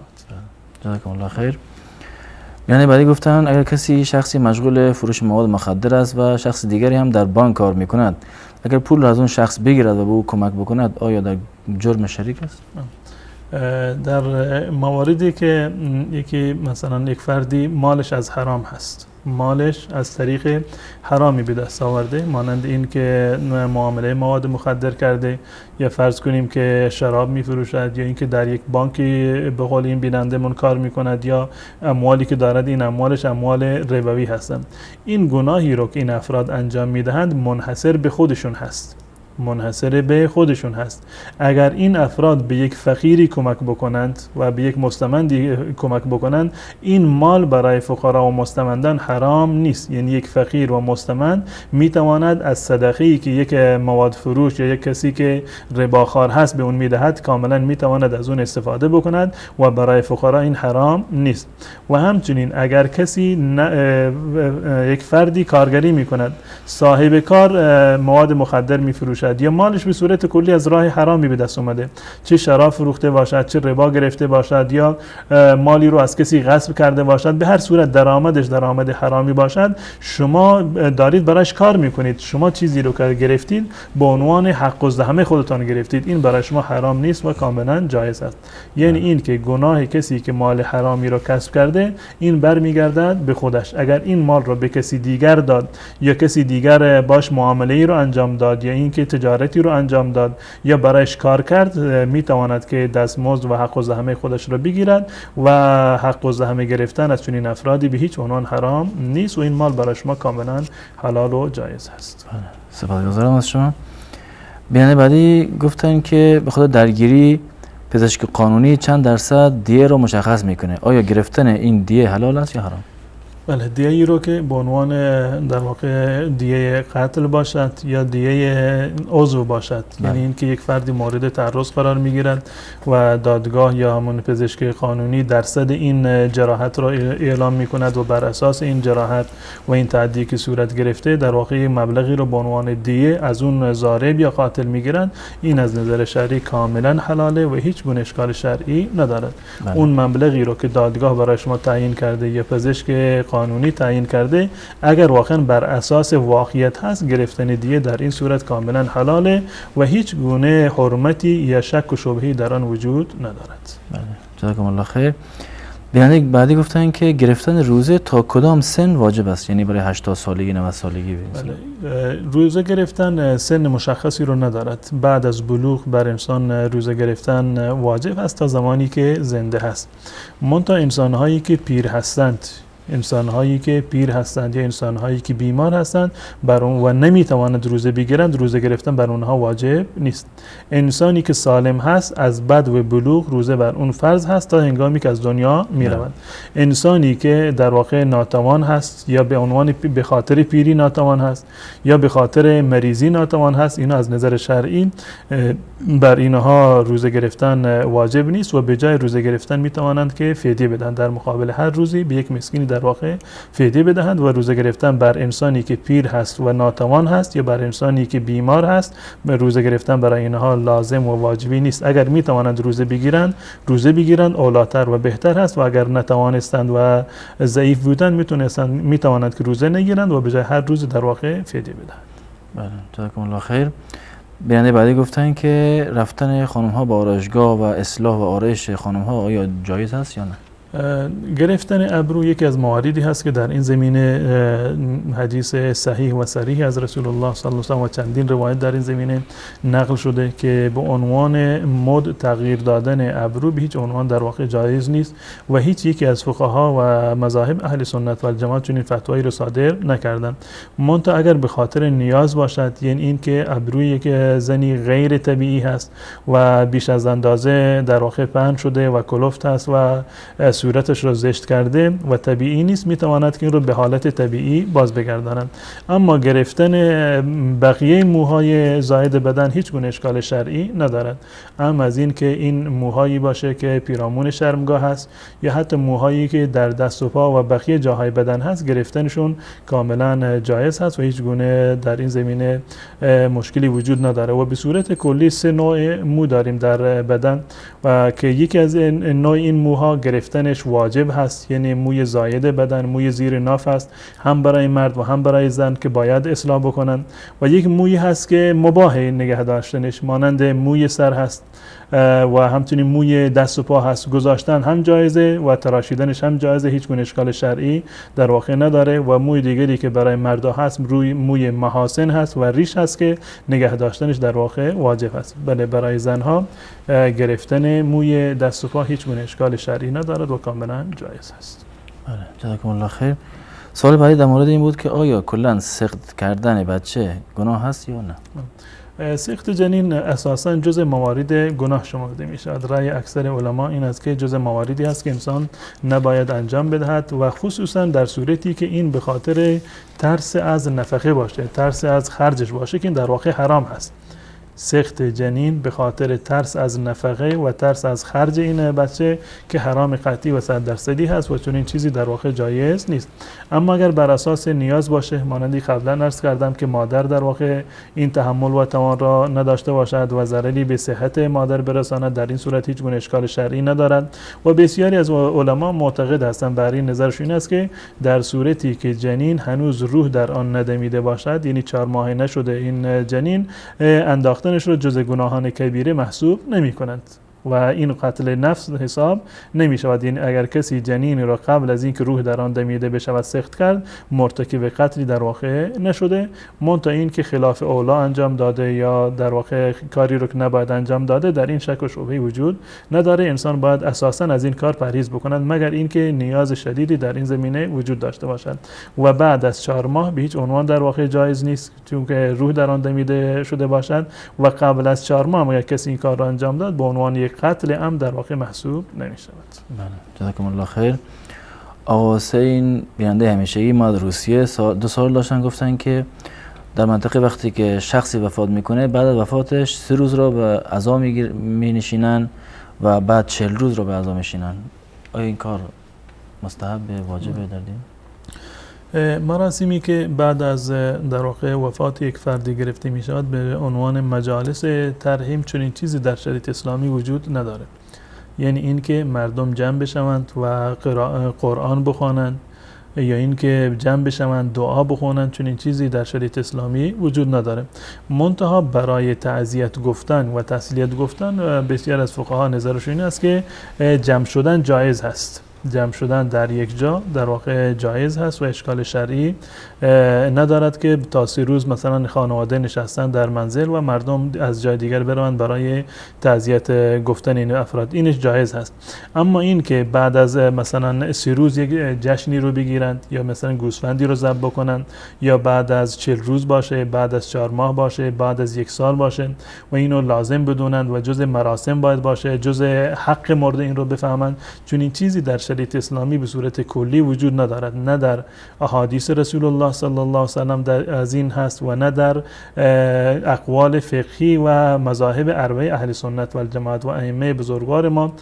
4 امام اهل سنت و الجماعت هیچ کدام چنین نظری رو نداشتند. تمامی این کارها، یعنی 40 گرفتن، 4 ماه گرفتن، سال گرفتن و خرج کردن، ذبح کردن حیوان در این روز، دعوتی گرفتن در این روز، جمع کردن مردم برای قرائت قرآن در این روزها، اینها تمام بدعت هست و خلاف سنت و اینها ناجایز و حرام هستند.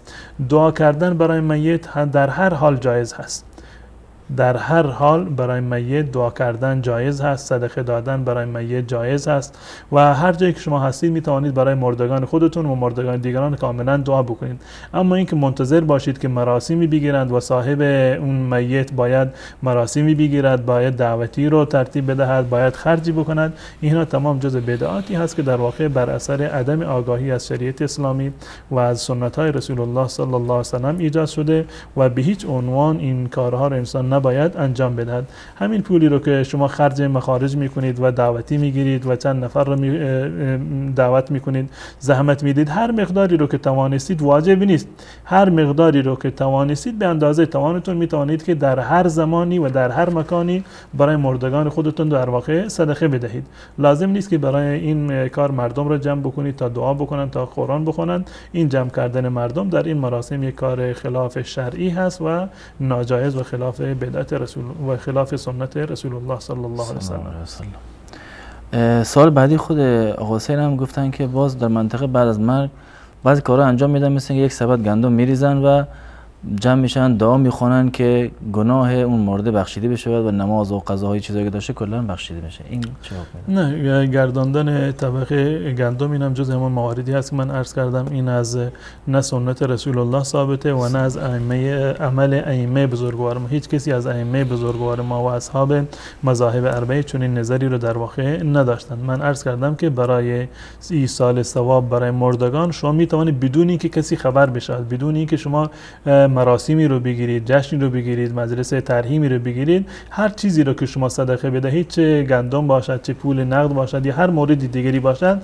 در هر زمانی و در هر مکانی که شما صدقه بدهید، این صدقه برای مردگان شما خواهد رسید. لازم نیست که گندم باشد یا این رو به اصطلاح تبعگردان بکنند. این موارد خاصی که وجود داره و مراسمی که وجود داره، چون این چیزی در شریعت اسلامی و در سنت رسول الله و در عمل صحابه و بزرگان اهل سنت و الجماعت چون این چیزی وجود نداشته و کاملا بدعت هست.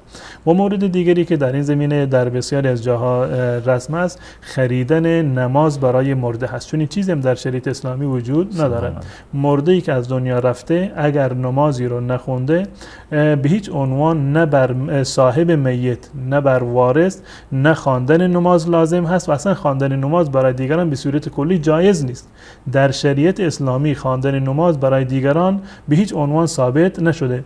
چه این که از طرف خود بخواند، مثلا یک فردی فرزندان بعد از مرگ پدر و مادر مثلا بخوان برای پدر و مادرشون نماز بخونند، چه نماز قضایی باشه چه برای ایصال ثواب باشه، چون این چیزی در شریعت اسلامی مطلقاً وجود ندارد. چه این که مثلا به یک فردی پولی رو بدهند کرایه بکنند، یک فردی رو که برای مردهشون نماز بخونه، چون این چیزی در شریعت اسلامی مطلقاً وجود نداره و جایز نیست. منتها اگر روزه‌ای برگردن میت بوده، می توانند که صاحب اون میت و فرزندانش یا پدر و مادرش، کسانی که وجود دارند، می توانند که به جایش روزه بگیرند.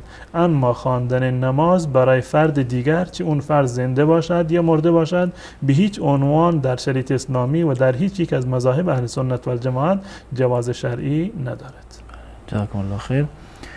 بیننده بعدی که گفتن جدیداً موحد شدن، 2 سوال داشتن اما سوالها خوب واضح نبود چون صدا خوب نبود.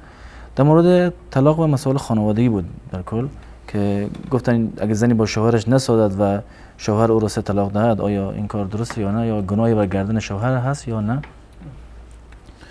در صورتی که زن و شوهر با هم دیگر سازگار باشند و سوالیشون در مورد این بود که زن از حق خودش گذشت بکند، حق خودش رو زن در واقع ببخشد. در صورتی که زن با رضایت خودش حق خودش را بر مرد ببخشد، این حق رو در واقع بخشیده و این بخشش حق کاملا درسته. اما از این که این حق یکی از حقوق لازمی باشه که برگردن مرد هست، مانند تأمین نفقه باشه، به طور مثال یک زنی بگوید که من نیازی به خرج ندارم، خودم درآمد دارم، خرجی رو از شوهرش طلب نکنه، خب از نظر شرعی بر شوهرم در واقع این وجوبش ساقط می شود.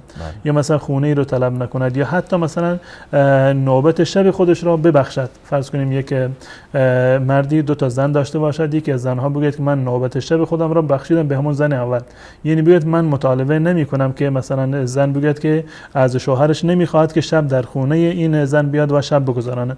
حقی را که زن به شوهرش بخشیده، این بخششش کاملا درسته و اشکال شرعی ندارد. و همچنین بخشیدن مهریه، همچنین بخشیدن مهریه. به طور مثال زن و شوهر از همدیگر میخوان جدا بشوند و زن به خاطر این که خودش را نجات بدهد از این زندگی که نمیتواند اون را تحمل بکند، به شوهر پیشنهاد میدهد که من مهریه خودم را میبخشم، در مقابل ما را طلاق بده، که از نظر شرعی رو خلع میگویند. این هم باز هیچ گونه اشکال شرعی نداره و کاملا جایز هست. یعنی این که زن به رضایت خود میتواند در مقابل یک مصلحتی از حق خودش در واقع بگذارد و حق خودش را بر شوهرش در واقع معاف بکند و ببخشد. این مورد اول. مورد دوم که سوال کرده بودن در مورد طلاق، 3 طلاق در یک مجلس. یعنی در یک مجلس شوهر به زن خودش 3 طلاق، یعنی 3 مرتبه در واقع طلاق میدهد. رأی جمهور علمای اهل سنت و الجماعت و هر 4 مذهب اهل سنت و الجماعت این است که اگر مردی در یک مجلسی چه با یک لفظ چه با 3 لفظ در یک مجلس 3 طلاق را بر زنش واقع بکند و بیاندازد، 3 طلاق واقع می شود. این مذهب عموم اهل سنت و الجماعت و مذاهب اربعه اهل سنت و الجماعت است. و در مورد حق حضانت و حق پرورش فرزندان، در این زمینه در میان فقها اختلافات خیلی طویل و عریضی وجود داره و اون در جایی که ایشون هستند علما و که چه نظری رو داشتند یا دادگاه چه نظری رو داشته، اون نظر معتبری هست. ایشون بر اساس رأی علمای منطقه یا علمایی که در واقع در دادگاه هستند، حکم دادگاهی که صادر می شود در این زمینه چه حکمی رو صادر کردن، این کاملا در واقع اشکال نداره، میتونه بر این عمل بکنن. اما از به صورت کلی به عنوان یک قاعده، تا زمانی که فرزندان در واقع قبل از بلوغ هستند، به سن بلوغ نرسیدن، مادر اولاتر هست برای حضانتشون. تا زمانی که فرزندان قبل از بلوغ هستند، به سن بلوغ نرسیدند، حق حضانتشون بیشتر مال مادر هست نه مال پدر. و بعد از این که به بلوغ رسیدند، این فرزندان رو اختیار با خودشون هست. اگر خواستند با مادرشون زندگی بکنند که هم خوب هست، و اگر خواستند با پدرشون زندگی بکنند که باز هم هر دو صورتی رو که انتخاب کردن، این حق رو باید به فرزندان در واقع داد. و یک موردی که در این زمینه باید مد نظر داشته باشیم، به هیچ عنوان نه مرد و نه زن، کسی که مثلا حق حضانت و پرورش فرزندش رو در اختیار گرفت بعد از طلاق، نه مرد و نه زن حق ندارند که طرف مقابل رو از دیدن و ملاقات فرزندان منع بکنند. اگر فرزندان با زن بودن، حق نداره که اینها رو از شوهر نگه داره و منع بکنه، و اگر با شوهر بودن به هیچ عنوان حق ندارد که این فرزندان رو در واقع از مادرشون جدا بکنه و حق ملاقات رو از اونها بگیرد. فرزندان تا زمانی که قبل از بلوغ هستند، مادر اولاتر هست و بعد از بلوغ به اونها اختیار داده میشد با هر کسی که میخواهند در واقع بروند و زندگی بکنند. و عرض کردم که در این زمینه اقوال دیگری هم وجود داره، اما نظر و قول راجح و اولاتر این مطلبی هست که من درس کردم. بدون شک. جزاکم الله خیر. ببینید بعدی گفتن که مقدار طلا پیدا کردم 1 سال میشه، بیشتر از 1 سال، و به مغازه هم شماره تلفنم رو دادم اما تا الان پیدا نشده صاحبش. چه کار کنم؟ بعد از این که یک چیزی رو که پیدا شده، گم شده رو که پیدا کردیم، راه شرعیش این است که باید اعلام بکنند از جایی که رو پیدا کردند و تا جایی که امکان داره، و خصوصا امروزه که امکانات دیگری به عنوان پیامک یا موارد دیگری که هست میتونند این رو اعلام بکنند. هر کسی که اومد و نشانی دقیق داد، یعنی این که این مال اون فرد هست، باید این مال رو به صاحبش باز بگردونند. اما در صورتی که ما تصور بکنیم که صاحبش پیدا نشد، مالی رو که ما پیدا کردیم هرچی اعلام کردیم صاحبش پیدا نشد، این چندین صورت داره. اگر اون کسی که مال رو پیدا کرده خودش نیازمند هست، میتواند که از اون استفاده بکند. این مرحله اول. اگر خودش نیازمند نیست، میتواند به یک فرد فقیری بدهد که اون در واقع استفاده بکند، یا به صورت کلی این رو صدقه بدهد در راه خدا به نیت اون صاحب مال، یا خودش استفاده بکند اگر نیازمند هست، یا به یک فرد دیگری به مسجدی کمک بکند، به مدرسه دینی کمک بکند، یا به یک فقیر و نیازمندی بدهد و این ثوابش برمیگرده به همون صاحب مال. منتها در صورتی که این رو خرج کرد، چه خرج خودش کرده باشد یا اینکه به کسی دیگری داده باشد، اگر بعد از این صاحبش پیدا شد، از نظر شرعی این فرد مسئول هست، باید جواب صاحب مال را بدهد. اگر صاحب مال رضایت داد که شما خرج کردید برای فقرا و مساکین، گفت که خب من حرفی ندارم، اما اگر در صورتی که مال را مطالبه کرد، شما از نظر شرعی باید مال را به اون باز بگردانید. این طلا را، قیمتش را به صاحبش باید بر بگردانید و اون صدقه کردی، اون صدقه در واقع به حساب شما حساب میشه. جزاکم الله خیر. بیانیه بعدی گفتن که اگر کودکانی که وفات میکنن در کودکی، یعنی روز قیامت چه حالی دارن؟ بله، در مورد کودکانی که در سن قبل از بلوغ در واقع فوت میکنن، در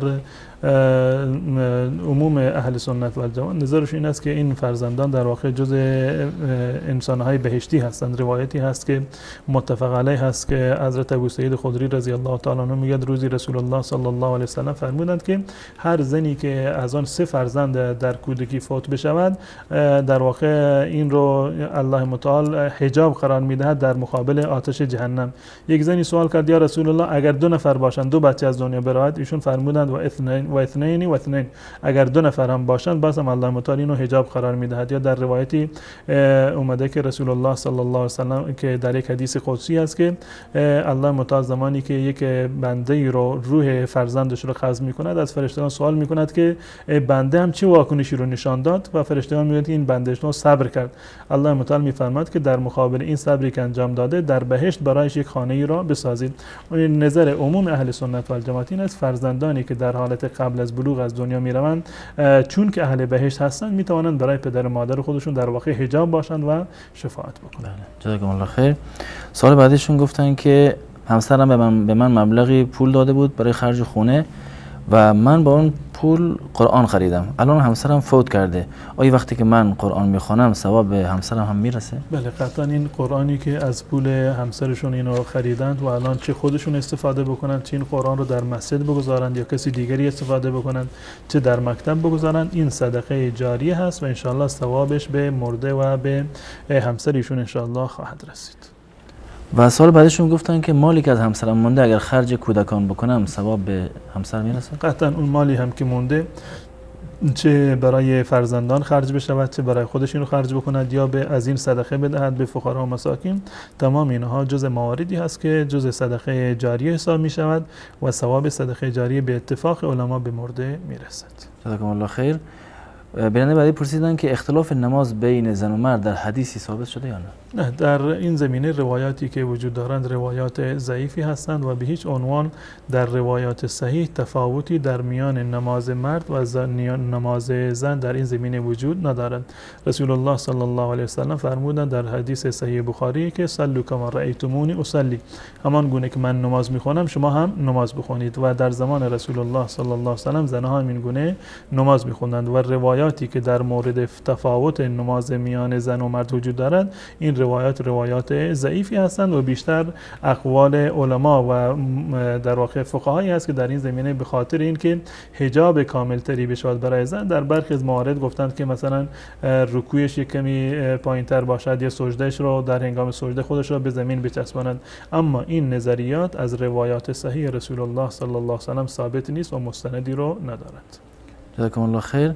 بیننده بعدی در مورد نماز جنازه رسول الله صلی الله علیه و سلم سوال کرد. هیچ کسی در نماز جنازه رسول الله صلی الله علیه و سلم هیچ کسی امام نبود، مردم همهشون می اومدن به صورت فرادا گروه بر رسول الله صلی الله علیه و سلم نماز می‌خوندند. تو چند روز هم ادامه داشت؟ بله، چند روز. بله، سپاسگزارم از شما. و سوال بعدی هم درباره حکم حنا زدن برای مرد. هیچ گونه اشکال نداره. حنا زدن هم برای مرد و هم برای زن به عنوان زینت کاملا جایز هست. نه تنها که جایز هست بلکه این جزء مواردی هست که به اونم ترغیب شده و جزء سنت ها هم شمرده می شود. بله، جزاکم الله خیر. وقت زیادی هم نمونده و تشکر میکنم از شما. از بینندگان عزیز نیست که تا این لحظه پای برنامه نشسته بودن تشکر میکنیم و از کسانی هم که بالاخره به خاطر اینکه تماس ها زیاد هست و نمیتونن تماساشون برقرار بشن پوزش میطلبیم و انشالله در برنامه دیگه بتونن سوالاشون رو مطرح بکنن و تا یک دیدار دیگر همه شما را به الله متعال میسپارم. السلام علیکم و رحمت الله و برکاته.